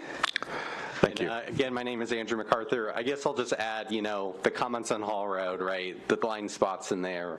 And it sets, I think, a dangerous precedent, right, in terms of these transition zones were established for that purpose, right, and to waive and to change the code and to further densify really goes against the original intent of those transition zones. Coming from Ballard, I've been in downtown environments my entire life and certainly can recognize the importance of development and densification, and that has its place in the downtown core of Bothell, and I don't see why we need to have the densification be going up the Hall Road, which is so dangerous already and would completely change the look and feel and the character of the peninsula that was described previously of that neighborhood. So appreciate the consideration and the opportunity to engage with you in this process. Thank you. Sorry, I would add one more thing I forgot to mention. This is, again, directly related to the Carlson property. As someone who had an uncle who just passed with special needs, I'm all for housing that for special needs community. So thank you.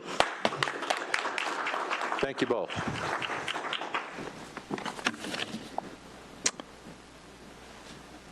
Sorry. My name is Cameron Hilton. I'm here to speak specifically about the Carlson proposal. My wife and child are outside. I don't know if they're going to make a cameo or not.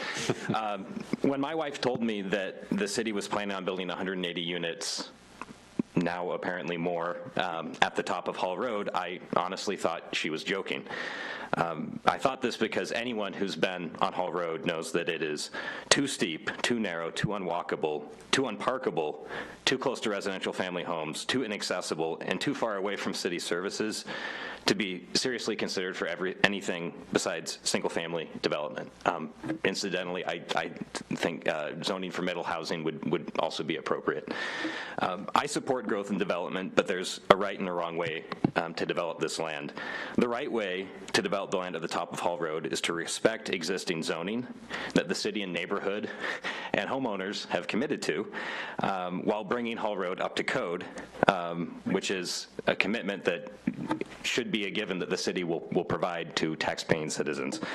The wrong way to develop the land is to drastically revise zoning requirements in ways that materially harm dozens of current property owners, forces lower-income future Bothell residents into inhumane and predatory housing agreements, threatens the neighborhood's public safety, and creates a precedent for future arbitrary zoning changes wherever the city deems it convenient.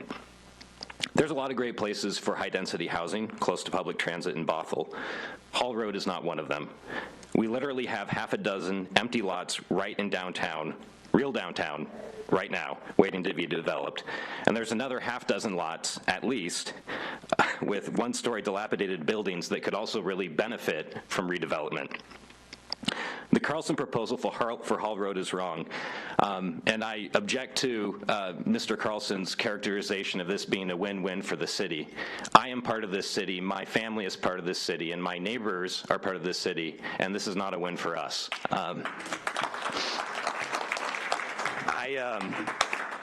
I appreciate the thoughtful questions and professionalism of the council, and I apologize if I've been unable to match that professionalism.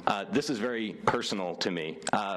This directly impacts a financial investment that I've struggled for more than a decade to be able to realize for myself and my family. It also threatens my ability to provide a safe community to raise my family in.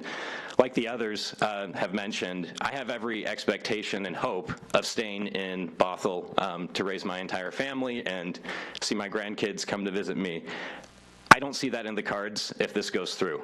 I just don't see any way I can put my family through this. So I urge you to do the right thing, restore public trust in Bothell and its institutions by quickly rejecting the Carlson Amendment. Thank you.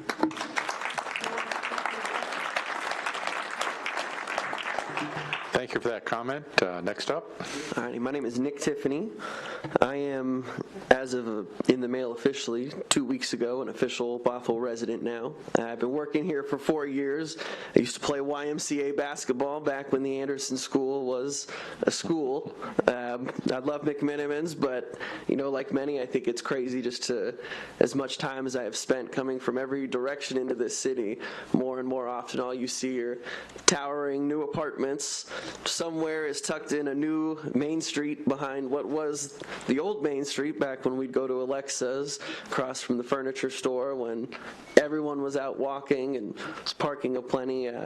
So much has changed, obviously, since then, and I think that the project from the Carlsons is just a poor idea.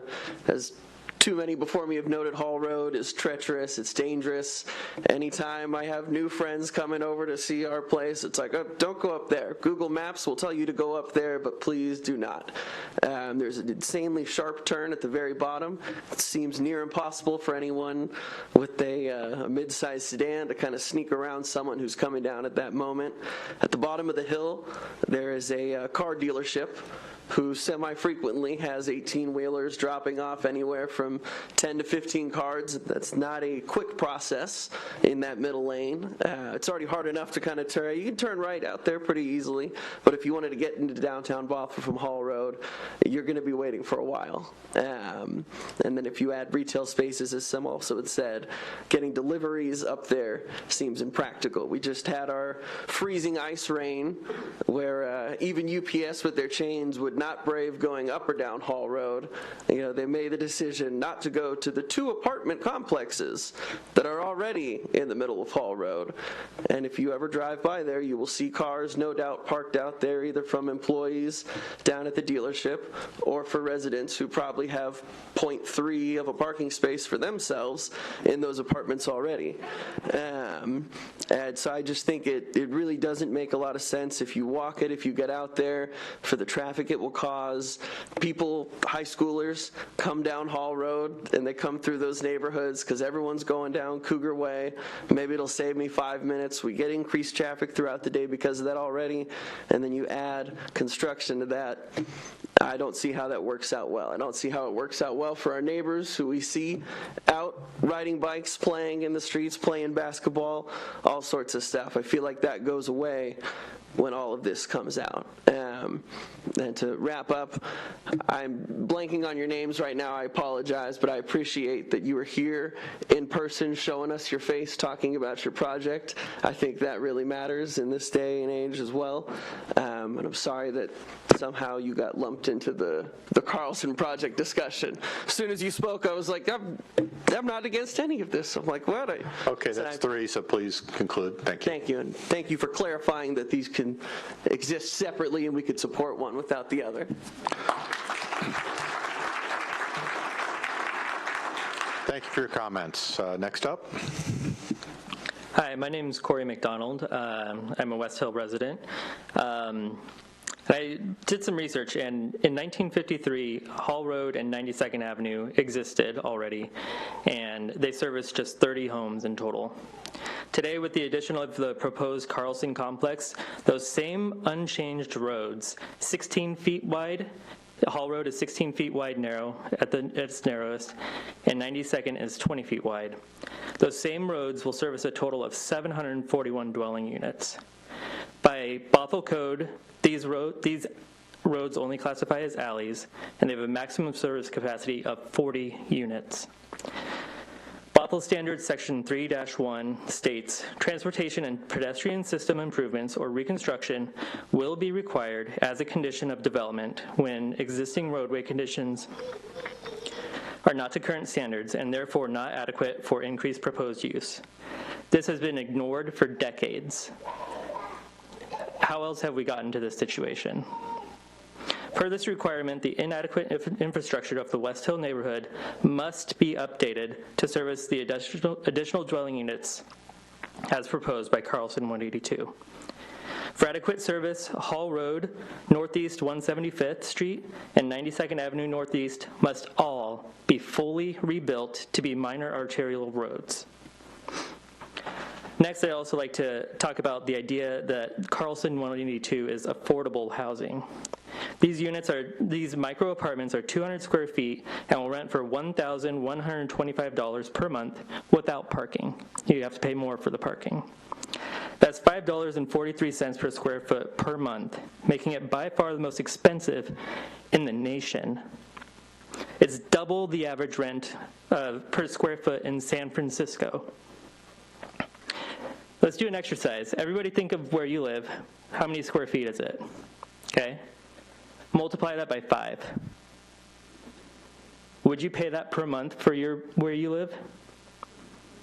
No. Is that affordable? No. It's greed. It's astonishing that the developer and the city thought this is a good idea, let alone to target the people most in need in our community. This type of predatory capitalism should be criminal. It should not be encouraged with tax incentives, variances, and code amendments. The Tahoe document, proposes these amendments for the Carlson and Drew's apartments, although I'm not too sure about the Drew's apartments. I haven't looked into that one much, but these amendments are justified for the sake of affordable housing. This premise is utterly false. This is not affordable. 3 minutes, please. Bring to conclusion. 2 more sentences. Okay. The premise is utterly false, and I urge the Commission to reject all amendments. In addition, I urge the Planning Commission to redefine affordable housing based on monthly price per square foot and consider what you get for the price you're paying. Thank you.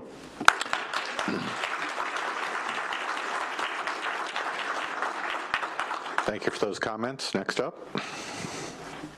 Hi, my name is Jerry Bika.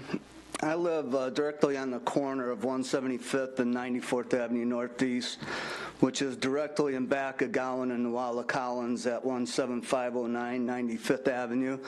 The people on the corner, that is not zoned for multifamily, but zone residential, that's trying to be forced into this issue. I live right in back of them, so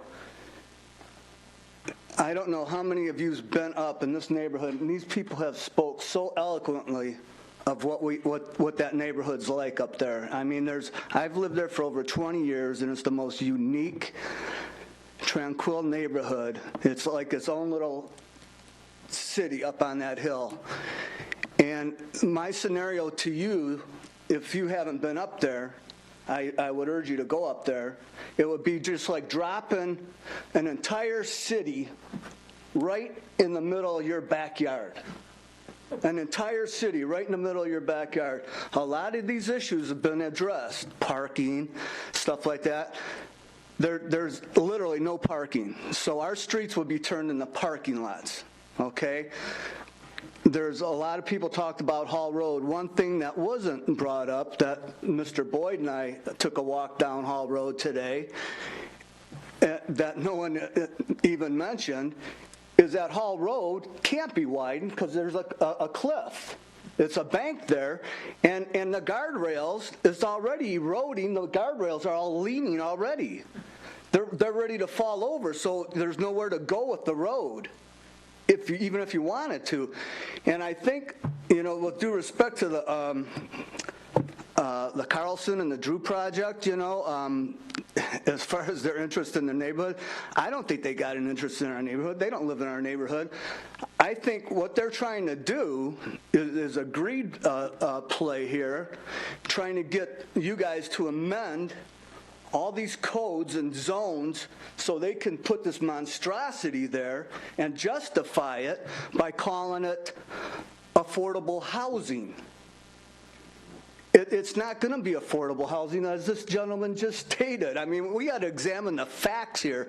They put out a proposal to you to get all these amendments so they could squeeze 18 little apartments in that huge conglomeration to justify it. Where, if they got 182 units, and you could say maybe 2 cars for each unit, so you could double that. And what did he say? The parking was allotted there? Where are all those cars gonna go? My God, people, really. I would urge you guys, please, you got to go up to that neighborhood and see this, and you got to stop this project, and you can't just amend rules and change rules in the middle of a game here. So to appease a few people over an entire neighborhood and community, it's ridiculous. Thank you.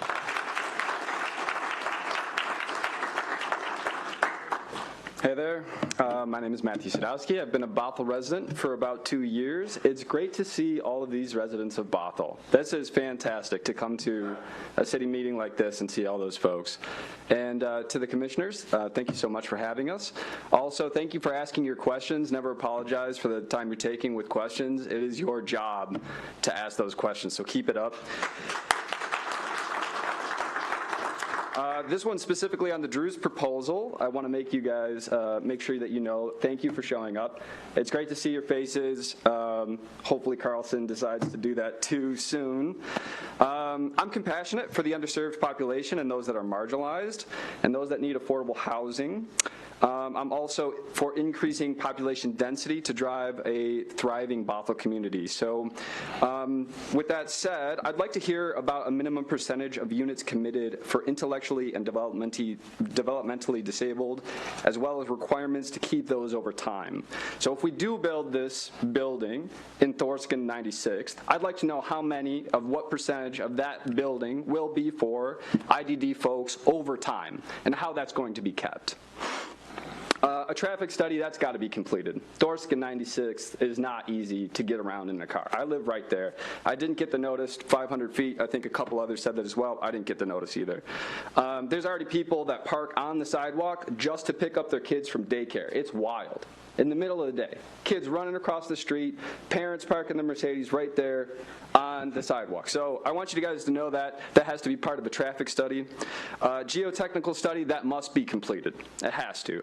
If there's anything with landslides, those townhomes that are affected by that, that building's coming straight into them, and those people got to know about it. Setbacks and height reductions, I'm an absolute no for that until we have some real data. And further, I don't want us to make those amendments if they're made for a specific project for the entire overlay. We should do this by a case-by-case basis so that we can bring folks back and allow them to comment. That's it. Thanks so much. Thank you for your comment. Next up. Yeah, my name is Tolu Oluwale. I live in the Talon Ridge.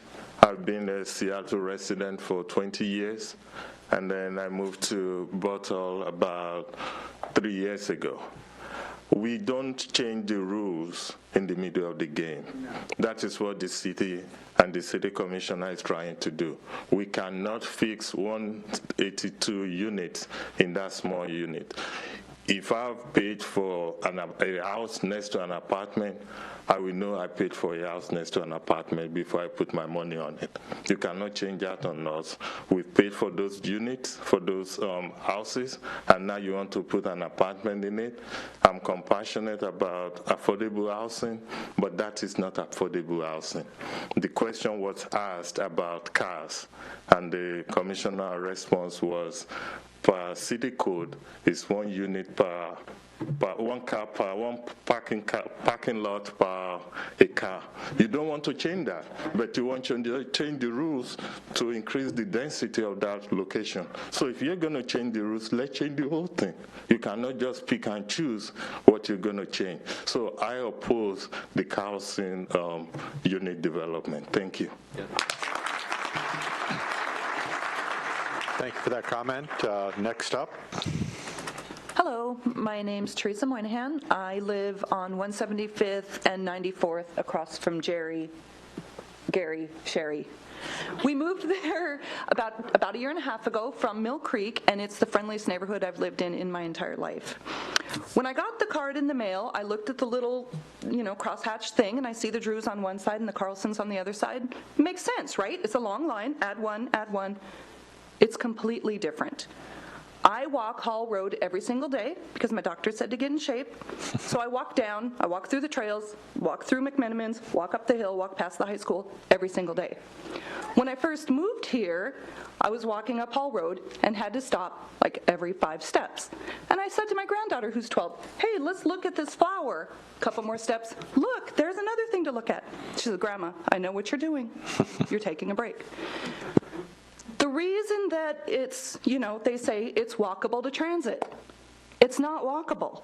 It's a very difficult walk. Sorry, I'm really nervous. even if they add the sidewalk where they're doing the development, you get to the steep, steep, steep Hall Road that's very, very, very narrow. And there's no way to make it wider. You can't fit 2 cars passing each other as they are. I have an e-bike. I ride my e-bike down that hill. I ride it back up. I had to increase my e-bike by another one because the one I had can't make it up the hill. If you get seniors in the affordable housing, they will not be able to walk down to the transit. Okay, then you think, how are they going to get their groceries? Well, maybe they could walk to QFC, but then how are they going to carry them up to Hall Road? So they're going to need a car, maybe 2 cars. Where are they going to park them? Not on my street. I have 5 cars on my street. Gary has 3 cars on his street. There's no room for any more cars. The car dealerships at the bottom park in front of the Trailside Apartments. When I'm walking, I see them. I talk to them as they walk to the car dealership because there's no parking for them. There's no way to make that road bigger.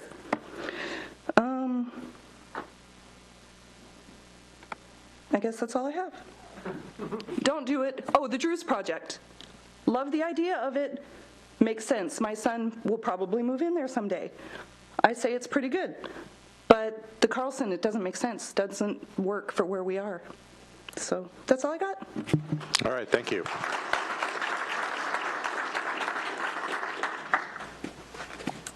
My name is Sherry McDonald. I'm the neighbor of Jerry on 175th and Hall Road. I border this Carlson project, which I oppose and I hope you'll oppose after everyone's talked. So Jerry's my neighbor, Gary's my neighbor, and I'm Sherry. Get it? Jerry, Gary, and Sherry. Then there's Brian and Katie. Let's keep downtown Bothell downtown and keep our nice little peninsula of family homes and kids playing and dogs walking, family neighborhood. Thanks so much. Thank you. Next up. Hello, I'm Michelle Holowichuk, a longtime resident of Bothell for over 20 years. Just so you know, my filter is I am the parent of a young person with disabilities who will require housing, and I would very much like that to be in an inclusive, integrated community such as Bothell. I'm hoping that we're going to grow in that direction. And my filter, I guess, is, had a lot of work with advocacy with the school district in making our neighborhoods, our places of education, our cities more accessible, both educationally and just in everything the kids do. We need to be able to afford to live here. We need to be able to have our young people access the services that we all take for granted. Okay, so this is an issue, this is a human rights issue as well, okay, because there's been so much disparity between people with disabilities who are on very limited incomes typically, and the rest of us.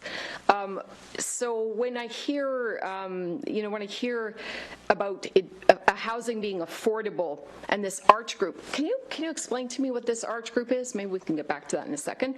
But I have questions about that, how we define affordability, because the people that I know with disabilities that are trying to access housing have not been able to afford to live in Bothell. Not only is there a paucity of housing, they can't afford what's out there.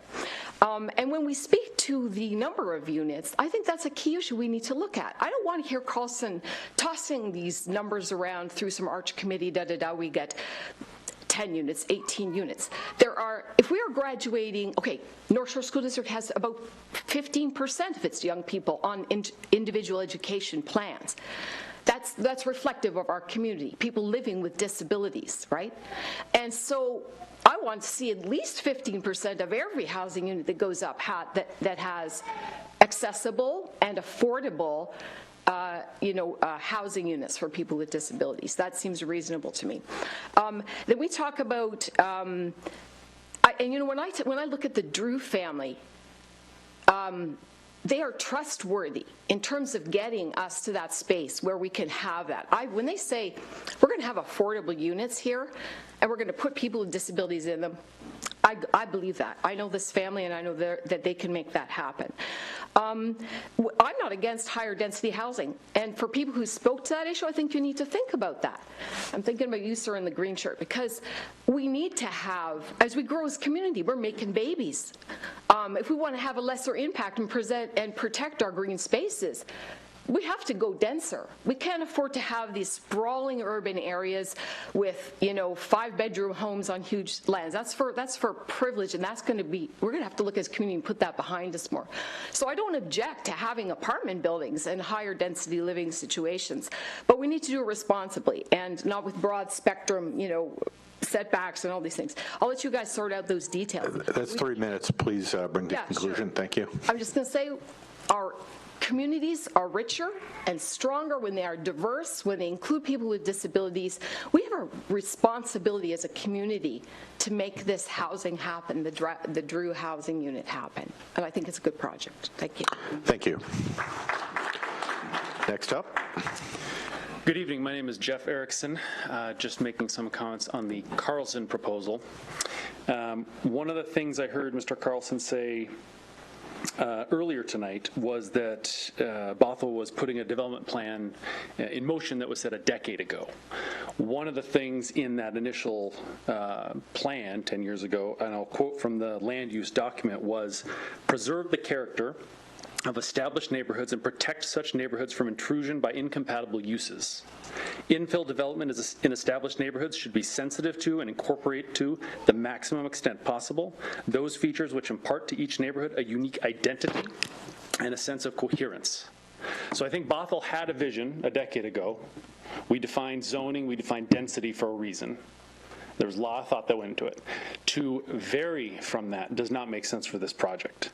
If I look at this area that is served between Hall Road and 91st Avenue Northeast to the west, that area of houses 5 years ago was about 120 to 150 homes. In the last 5 years, that has doubled with the Talon Ridge development and some of the other developments in the neighborhood. So we're at about 250 units roughly in that area. We're now looking at adding apparently not 182 but 236 homes as of the last 12 hours in that area. So now we're going to double and then quadruple that area in the last 4 years. Does that make sense? It does not. I'm not opposed to more housing. And again, we have limits on the zoning for this area, let alone the lot that is technically not part of the downtown transition zone but is trying to be lumped in together with this project. The other comment made by Mr. Carlson was that more housing is best for the whole community. I agree more housing is, but to what point? We have limits defined for what more housing should look like in this transition zone between 522 and the single family neighborhood at the top of this hill.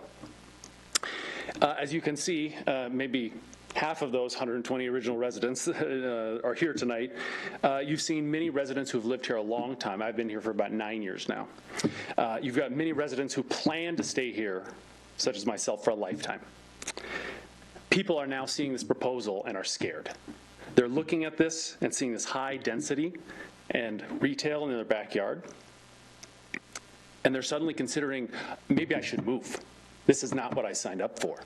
You can hear the fear and the emotion in so many people here tonight. I want you to understand that. So I ask that you adhere to the plan that we have set forth a decade ago as the city of Bothell. We need to create a mix of more appropriate homes and building types for the area. The Carlson development is not that. Thank you much for your time.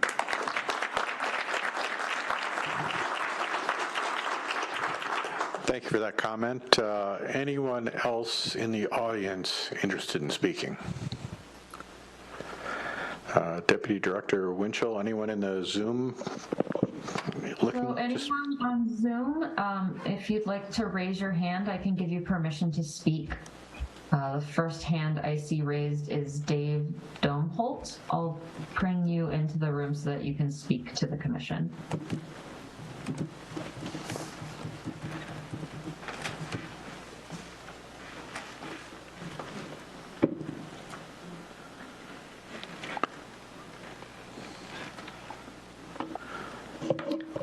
Go ahead and turn on your microphone and go ahead with your statement. You're still muted.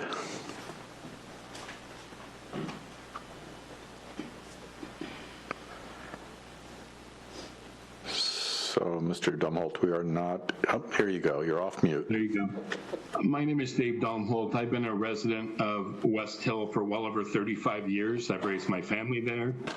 Now my grandchildren are in the area as well. And I'm pleased that my neighbors have vocalized a lot of the concerns I have.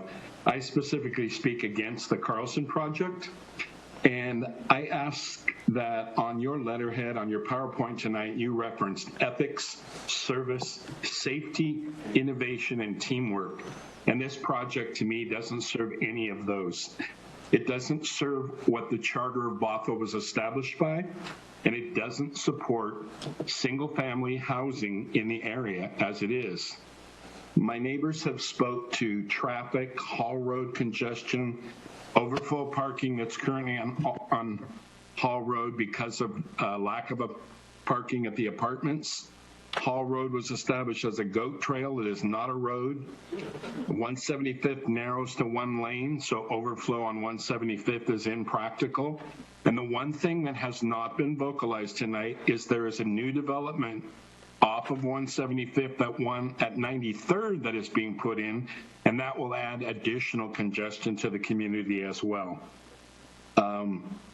People have spoke to the Greenbelt issues. When I moved to this community, there was an abundance of wildlife. You forced out and continue with the growth, forcing out deer, owls, ducks, eagles, hawks, porcupine, rabbits, and even the famed Bothell crows. Where would this stop? I would ask you, if you were to relocate a historical property in your neighborhood and had a storefront or a coffee shop, would you want that in your own Bothell neighborhood? Thank you. Thank you for those comments. Any other Zoom commenters? Yeah, I'm going to bring in Sandy Alto. And then just so folks know, the raise hand feature is at the bottom of the Zoom screen. So if anyone else would like to speak, if you go ahead and get your hand raised, I can promote you to speak so that everyone's queued up. All right, Ms. Alto, unmute, and you'll have 3 minutes.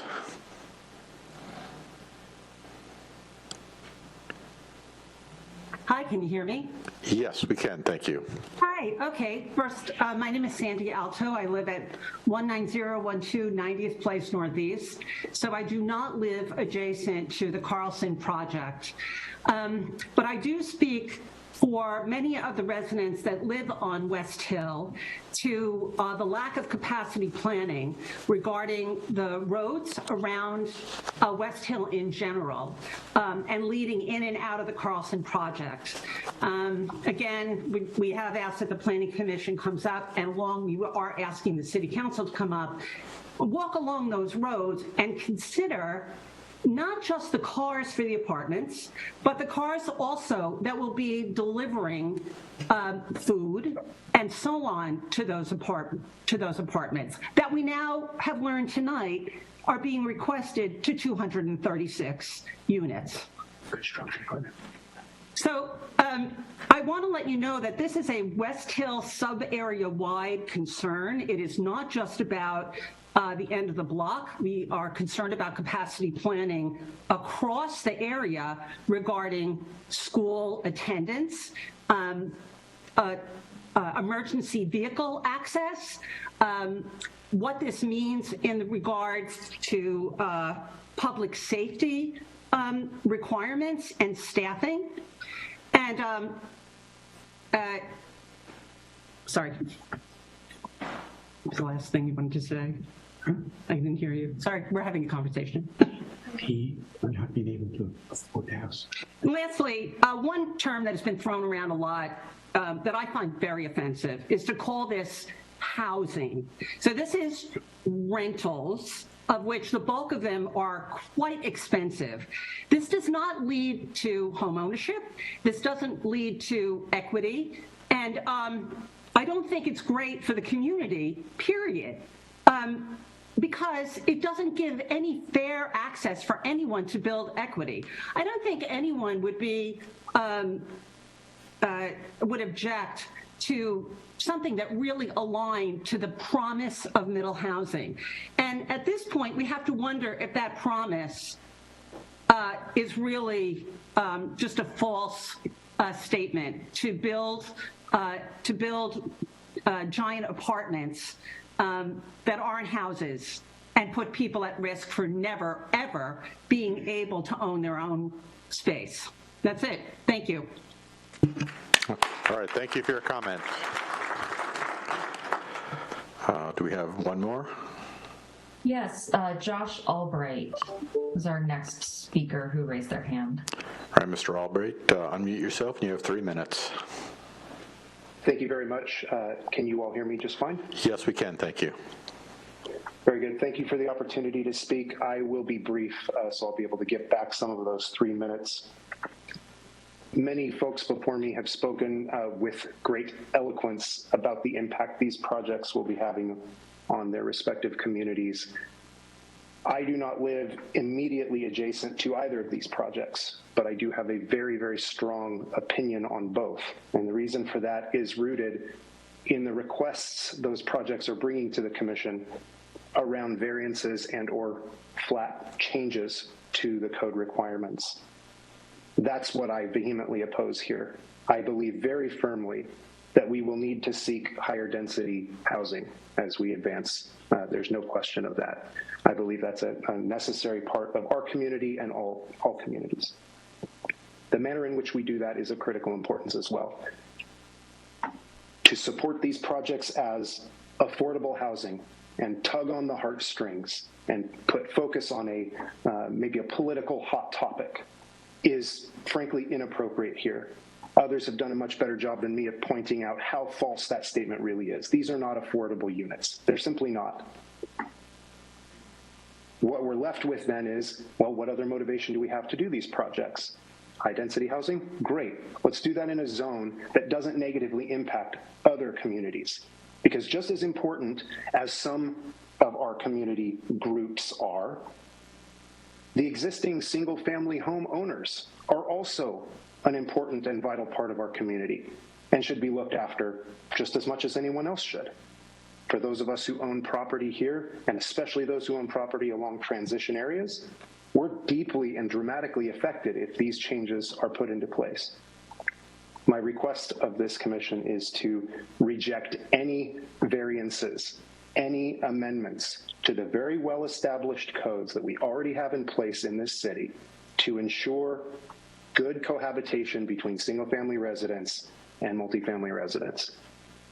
The risk I see here, whether it's Carlson, whether it's Drew, or any other project, is this can serve to establish a dangerous precedent, and especially if variances are given broadly along the downtown corridor and GDC.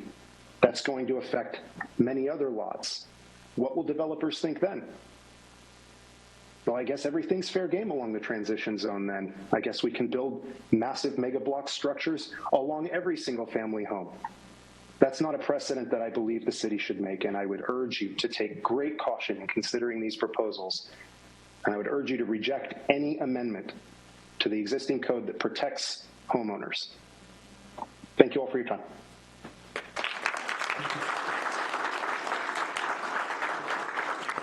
Thank you for those comments. Any other Zoom commenters? I don't see any other raised hands. Oh wait, there's one more raised hand. I'm going to bring in Erica Paxton.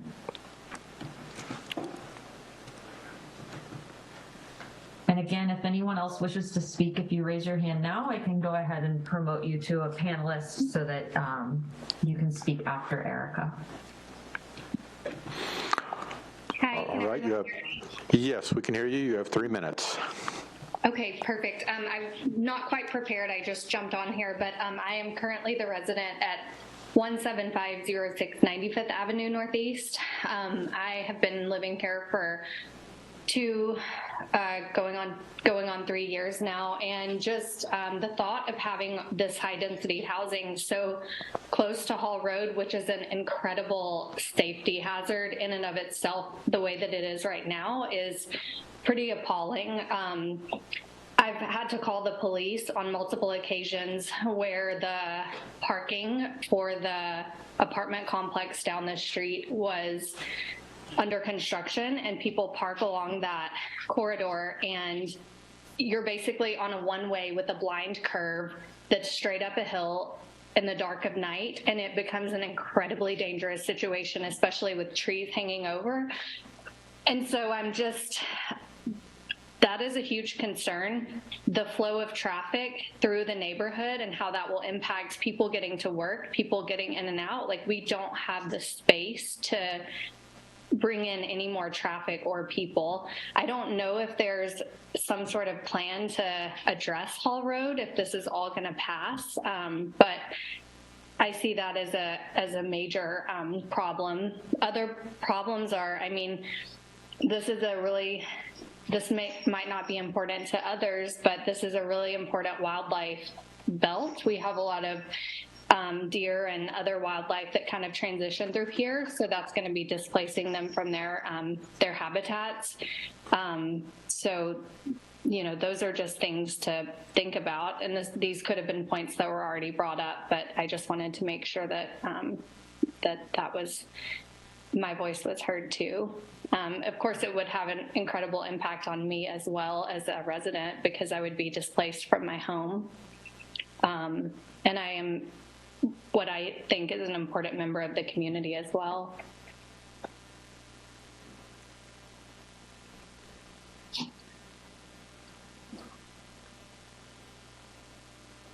That's all.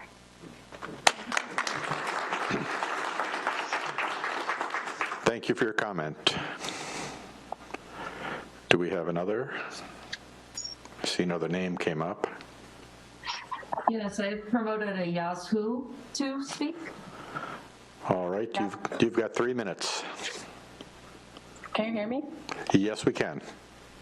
Hi everyone. I'm a resident of 17138 94th Northeast in Tyler Ridge. I don't like other people who are on the panel or who have spoken before, living here for 20 years, and I think a lot of facts have already demonstrated how narrow is steepness. I just want to share 2 stories since I moved here since this summer. One night, we were eating dinner. We're a couple without any kids. And then suddenly someone knocked our door, and I was like, we don't have any friends live nearby. We don't know anyone who is going to visit us. So who are they? So we opened the door, and I saw a group of kids knock our door and asking whether we have kids that can join them playing on the street. So I just wondering, when we have those 3 giant buildings with a lot of street parking potentially along the street, who will feel safe to let their kids playing on the street, knock the door, asking whether other kids want to join them playing on the street without any concern for safety? Second things or stories I want to share. Our place is not really close to any public transportation until you walk down Hall Road. There was one time I went to office without driving, and I took the public transportation 522 along the SR 522.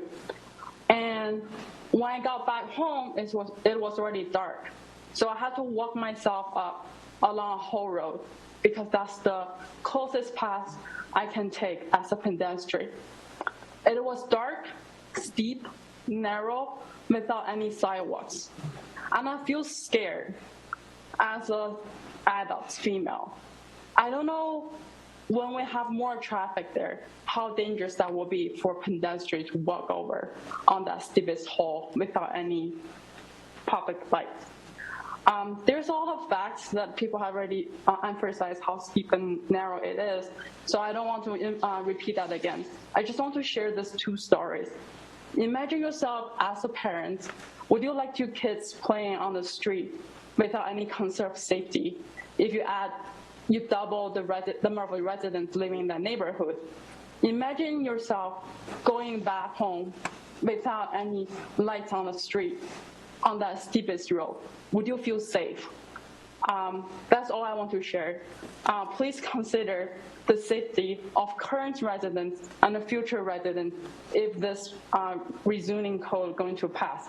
Please make sure that everyone is living a livable and a safety environment. Thank you.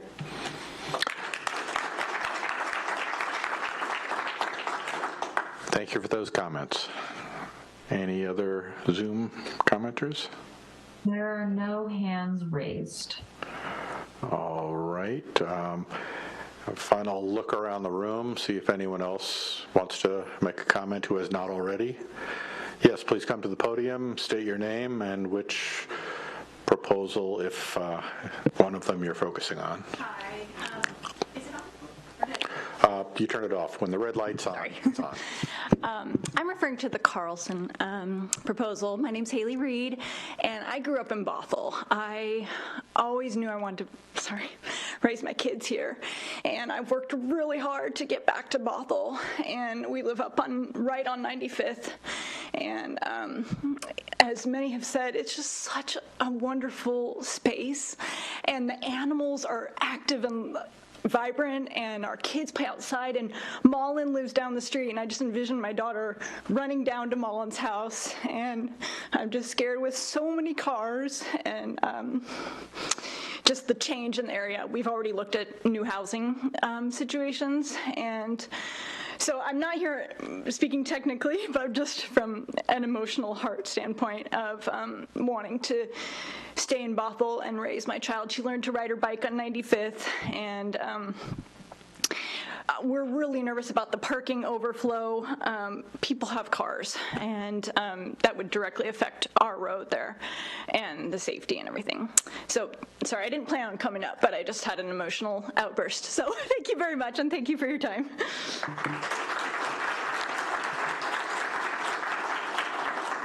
Thank you for your comments. And seeing no other commenters, I just want to say I've been on the commission for a number of years. This is the most people I've ever seen come. I know it takes your time to come here. We appreciate that. The commissioners are all listening to what you have to say. We do appreciate that. And it's particularly hard to get up and stand at a podium before a group. So thank those of you who had the courage to do that. Your comments are part of the record. For the record, this is a study session. We won't be voting on approving or disapproving these proposals tonight. That's not how the process works. This is an information gathering stage. There will be, should these proposals go forward, there would be a public hearing, at which point testimony would be on the record again, and after the hearing, the Planning Commission would make a recommendation. Again, we don't approve or disapprove, we recommend, and things would go to the council. So that's the process we have before us at this point. So with that, we'll end the public comment, and since we've been together for 2.5 hours, I think some of the commissioners, including the chair, would like to take a brief break before we reconvene. I think a 10-minute break, and then we'll come back. Staff asked for feedback on a couple of issues. We'll provide feedback based on what we've heard from all of you and based on our reading. So if you want to stick around for that, you're welcome. If you've spoken your piece and wish to leave, this is a convenient time to sneak out without making a scene. So again, thank you all for being here, and we'll be back in 10 minutes. I have 8:27 on my phone, so we'll be back.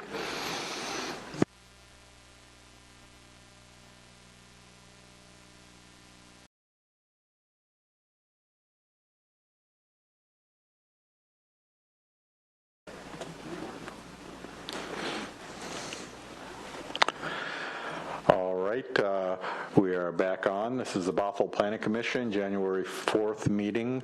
We are continuing our study session on the Downtown Transition Affordable Housing Overlay Amendments. We did have a considerable amount of input from the community on that.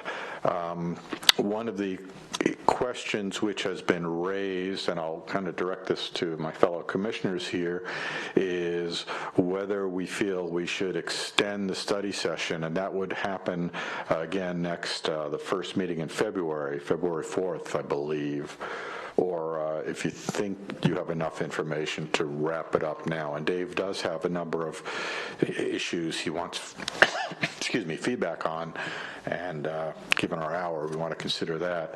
So any thoughts from the commissioners about continuing tonight or continuing in February? I'm looking down the... Yes, Commissioner Robson.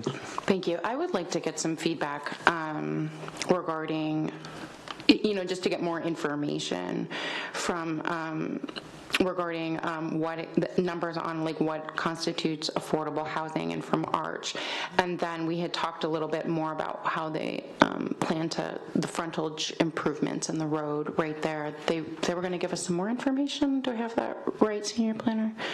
On how Hall will be changing? Yeah, I can bring a little more information, but the direction we got from Public Works would be that frontage improvements would be required, and that would be at least 20-foot wide two-way travel way and a sidewalk. Okay, and so I would at least like to get the information back from Arch before we close the study session. Okay, so that's one voice seeking more information before we move on to the next stage. Others? Commissioner Curd? I'd echo support for getting more information. Particularly, I'm interested in knowing what restrictions might apply to the Carlson development based on fire access and existing fire access code. I think that there might be some discrepancies between planning and fire, so I want to just get enlightened on that a little bit. Thank you. Commissioner Westerbeck. Thank you, Chair. I had made a note that it'd be interesting to understand the engineering of Hall Road better, what would be proposed, the 20 feet wide, the sidewalk. So it seems like there'd be some significant safety improvements that they'd be required to make. So that's a plus, despite the steepness. But there would probably be some retaining walls and some heavy engineering and some heavy costs there. So I'd be curious if the applicants had some information from their engineers on that yet, and if they brought that to the study session next time, so we better understand what that was and understand it better before we move forward, considering the concerns about it is a steep road, and I have walked up there many times, so I know your neighborhood real well. Any other commissioner comments? Yes. Sarah Gustafson. Thank you. Sarah Gustafson here. I would also encourage Mr. Carlson to attend in person if possible. I think there would be a lot of interest in hearing from him directly. And I would encourage Mr. Carlson to both tell a little bit about his story, why Bothell, why this place. And I would think that the responsibility for assembling an affordable housing profile would not just fall on Arch. Perhaps Mr. Carlson could do a profile of what units are expected, how many at which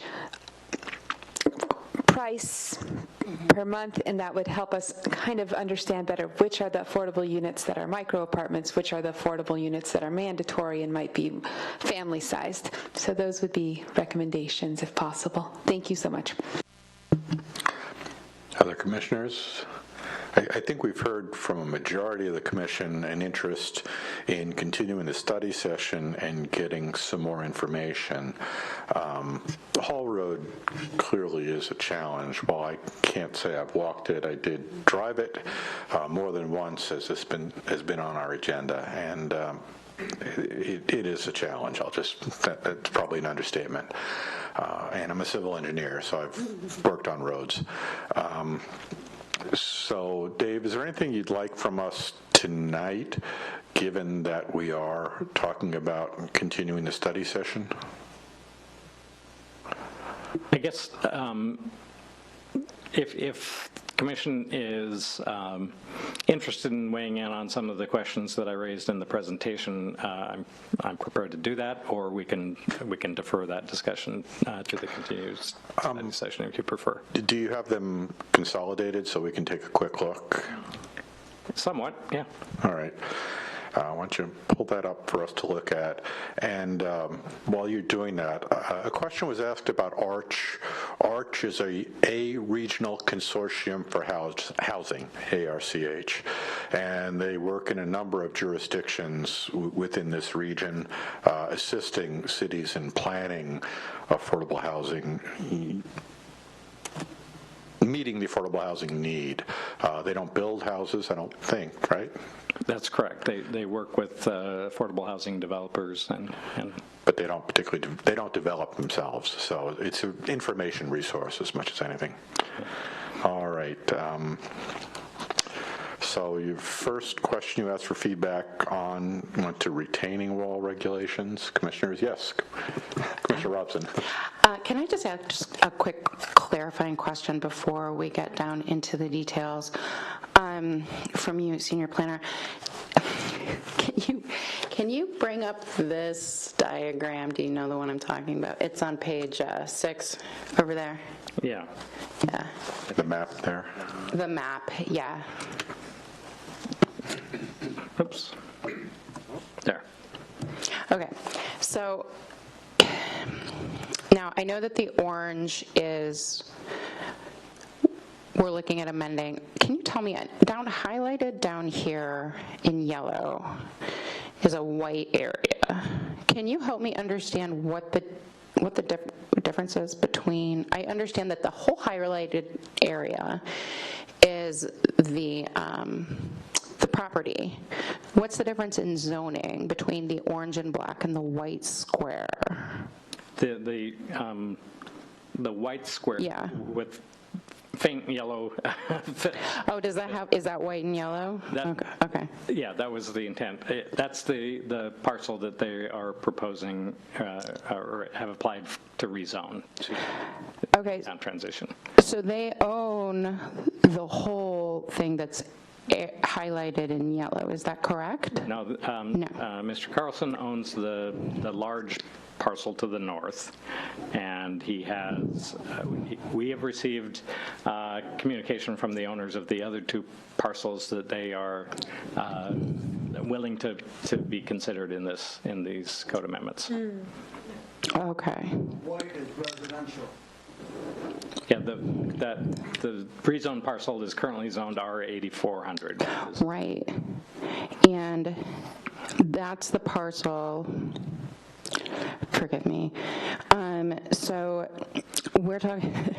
I want to like point up there. Can you use your person to outline the area you're talking about? I'll try.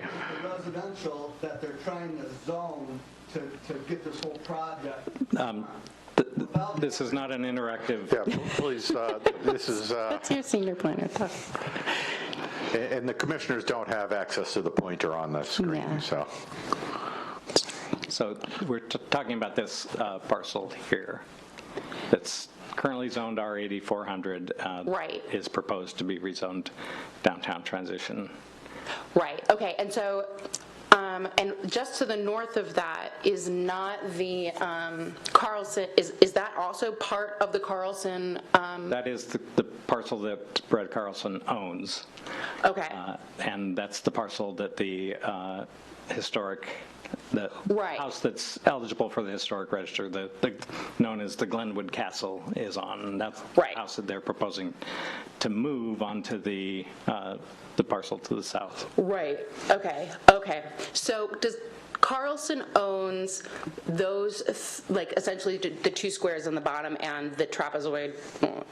No, he owns the trapezoid and has some agreement with the owners of the other two parcels. And has some agreement with the owners of those two parcels. To be included in this proposal. To be included, but his project does not. Okay. Well, his project is all three parcels, but he only has ownership of the one. I see. And an agreement of some sort to proceed with the other two, which we're not privy to at this point. Well, we the commissioners. We do have emails from both property owners expressing their support, and in one case it was conditional on getting a satisfactory outcome. Sure. Okay. So the plan we are being shown right now, which sections does that apply to? All three. All three. Yeah. It includes all three plans. Okay. The yellow, the orange and black, how does that we are including that's part of the downtown overlay. Is that correct? Or downtown transition, the orange and black? Overlay, yes. And so we would be expanding into a white and yellow zone as essentially expanding the downtown transition area. Yes. And we are also considering, so right now the requirements in some of this parcel, the yellow part, are different from one another. Is that correct? They don't have to follow the same zoning regulations because they're marked, one's marked residential and one's marked as part of the downtown transition area? Correct. They're both residential zones. The downtown transition allows some limited commercial use, office, professional, and so the single-family zone does not. Does not. Yeah. Okay, so essentially, he could just move it to one of his orange, or excuse me, this if they decided to move the historic building to the orange or black place and make it a business, that would be okay. It's just, so basically, I mean, I know they don't want to do that, but I'm just trying to figure out, they could do that. So the current downtown transition zoning doesn't allow cafe. It would allow office or professional uses. Okay. Professional services.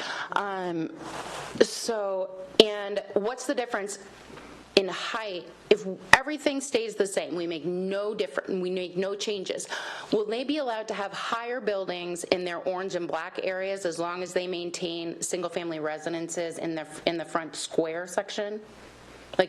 Well, the areas that are zoned downtown transition currently could be built to 3 stories. Okay. And the downtown transition, some of the comments quoted from the vision statement for the downtown transition that listed a number of different types of housing that could happen there, and it includes flats, which is essentially what's being proposed. Right. Okay, so basically we are trying to part of this is unifying that area there that Carlson would like to develop, since right now there's different regulations in his property area. Am I getting that correct? That's what Carlson is proposing. Yes, in Carlson. Yeah. Okay. That's what everybody.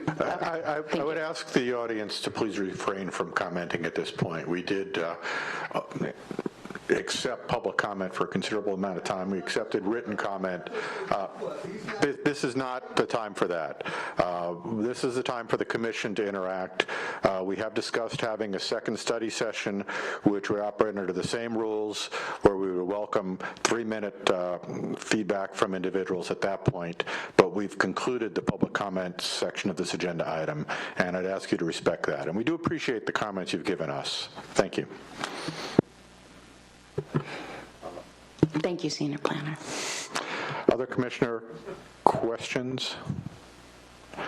All right, so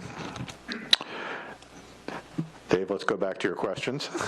I'm sorry. Not a problem. Complicated issue with a lot of moving parts. Sorry. I don't need detailed answers here, but would you like us to bring back more information about, or are you inclined to consider modifications to retaining wall regulations, particularly for inward-facing ones, as shown on the right here, and would you be inclined to make that a citywide change, or only something that would be conditional with the voluntary incentives? So Commissioner Curd, then Commissioner Robson. Briefly, yes. Citywide, this is one of the issues that I sought to correct on Planning Commission by being on here. I think our retaining wall regulation amendments that were made before my time on commission went too far. So looking to change those. More broadly. Yes.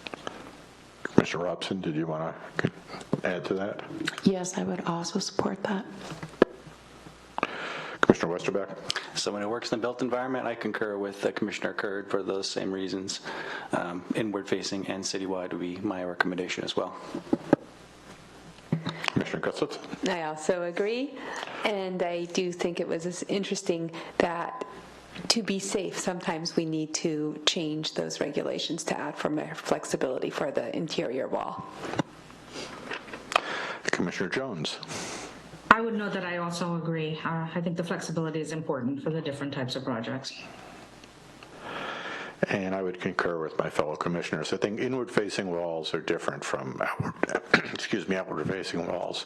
The aesthetic impact on the neighborhood is drastically different. So I think there is a basis for making that distinction.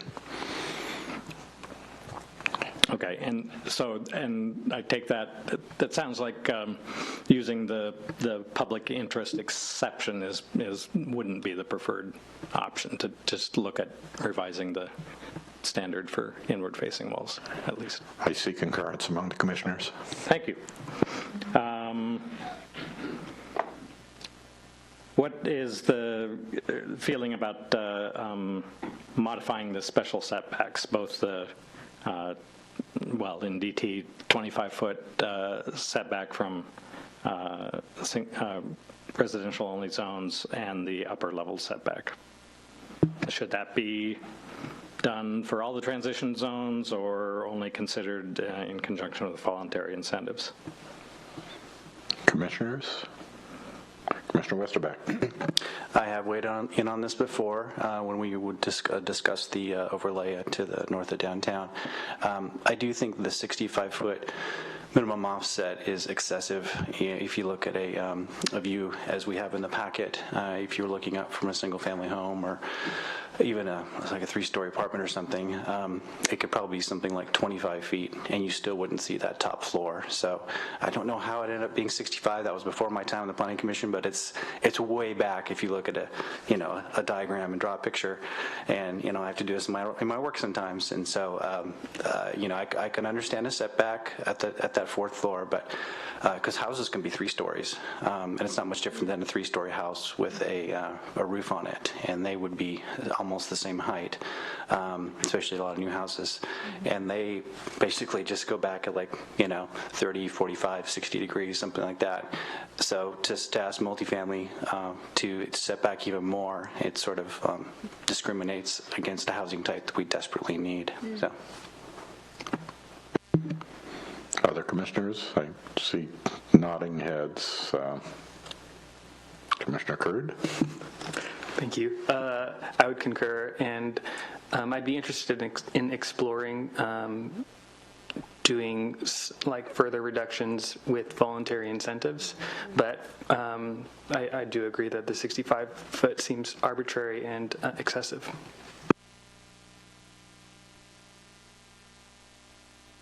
I can tell you that one of the reasons was that was seen as a logical building increment for a double-loaded multifamily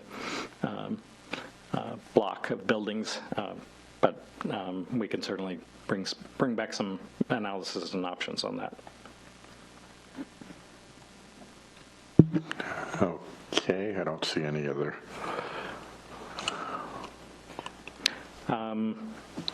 What is the interest in further exploration of corner store retail and applying that to DT? Oh, Commissioner Westerbeck would like to go back one. Oh, sorry. I wasn't sure if there's going to be more discussion. I didn't want to hog too much oxygen. I think a 25-foot setback is also pretty excessive, so I think we should have some sort of mechanism to allow those to be reduced.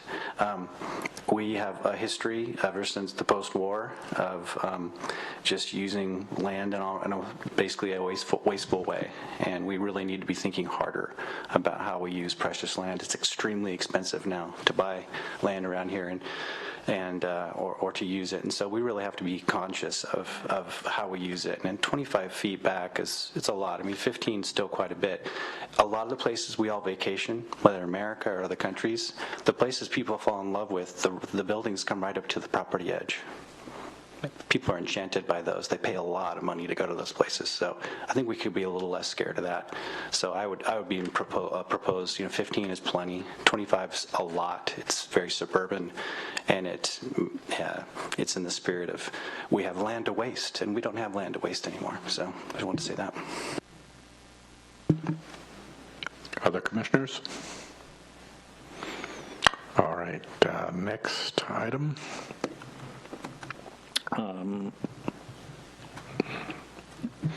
The interest in potentially allowing corner store retail in downtown transition. Yes, Commissioner Robson. I loved my corner store back in San Francisco, so I would definitely be interested in exploring that. Obviously not just a go-to at everybody, but yeah, coming up with simple options for integrating that I think would be really beneficial. Thank you. Other commissioners? Commissioner Westerbeck? I just wanted. Sorry, Commissioner Jones. Tracking Zoom is sometimes challenging. No, please proceed. I just wanted to echo what was said. I think that pedestrian-oriented corner store retail is something that we should be looking at, and yeah, so I'm just supporting that as well. Commissioner Westerbeck. I apologize, Commissioner Jones. I didn't mean to try and snake you there. Sometimes I need to look at Zoom more. No, I completely concur. In my experience, again, working in the built environment, the most popular places in a lot of cities and suburbs and stuff are places with corner stores. I was in Victoria not too long ago, and one of the most popular neighborhoods is known for its corner stores, having lots of corner stores. These are beloved neighborhoods, and I'm absolutely for it. I think it would enhance most people's neighborhoods. I think if we allowed them, most people would find that they probably enjoyed having it there. So I'm completely in support. Other commissioners looking across? All right, next issue. I think that is it. We'll have more analysis of the, basically we're using these as an opportunity to test the Planning Commission recommendations on parking reductions and the concept of tying them to affordability, but we'll have more information on that. And I really don't need any direction on the affordability options. We'll just have more information from Mike Stanger at Arch. So. And that next meeting would be February 1st? That's right. So all who are interested can come and speak again. You're not limited to one meeting only. We do appreciate the time you take. The perspectives are useful to us, very, very educational. So again, thank you all for being here. And with that, I think we'll conclude this agenda item for tonight and move on to our next item. Sorry, we've closed this portion of the meeting. We can chat, you can certainly talk to Senior Planner Boyd when you'd like. On the way out, you can. It would be another February 1, again, tentatively, the staff will put out, we have some questions which have been raised. There's been some new information provided. Commissioners have expressed a desire to hear more during a study session before moving forward to the point where we would be prepared to make a recommendation. And I say tentative because I don't want to bind staff. It's not my job to set the staff schedule. So we would expect most likely February 1st. There would be similar public announcements. I don't know that there would be another round of postcards. Again, I wouldn't speak to the notice processes, Senior Planner. No, the concept with the postcard was to give folks a link to our website and a way to contact us if they want to be parties of record. So I would encourage anybody that isn't here tonight that's watching on TV or listens to the recording to let me know if they want to be informed of future meetings. So people who check the box on the sign-up sheet will get emailed notice. You can also subscribe to get Planning Commission agendas and City Council agendas, so you can see what's coming up at those meetings as well. And again, participation is welcome. This was a uniquely large number of participants for us, but again, we welcome that feedback. That's why we're here, to hear what the interests are. So again, thank you. We will conclude this study session for tonight with more to come. With that, our next agenda, and if anyone wants to sneak away before other riveting business, we won't be offended. Next item is unfinished business. Do we have any before us? Not that I know of. No? All right. Reports from staff? I have none. I just wanted to, again, welcome our new Planning Commissioner, Sharon Jones. I appreciate her comments, and I think she'll be a great addition. A number of us have waved at the screen, although you can't see that, so.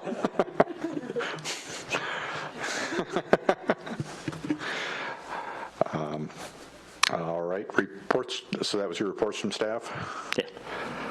Reports from members.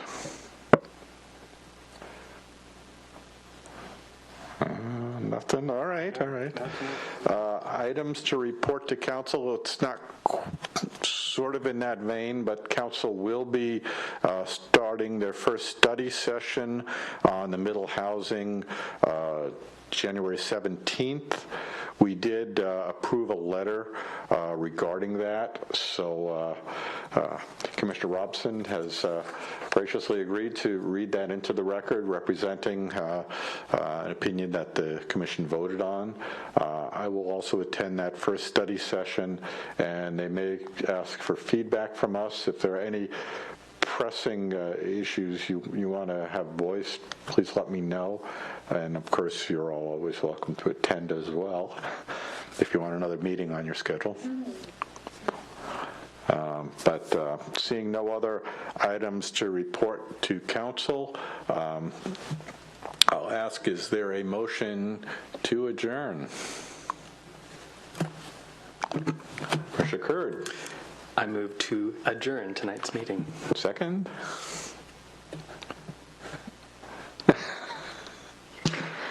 You can't see when you point to her. Commissioner Gustafson here, I second. Commissioner Gustafson, second. All in favor, adjourn? Aye. Aye. All right. Tonight's meeting is adjourned at 9:06. Our next meeting is January 18th. I want to again thank all of those who attended, particularly those who stayed to the bitter end. Given the Open Public Meetings Act, we should not be conducting business as a commission after the meeting, but you can certainly talk to individuals. That's appropriate. State law does govern open public meetings.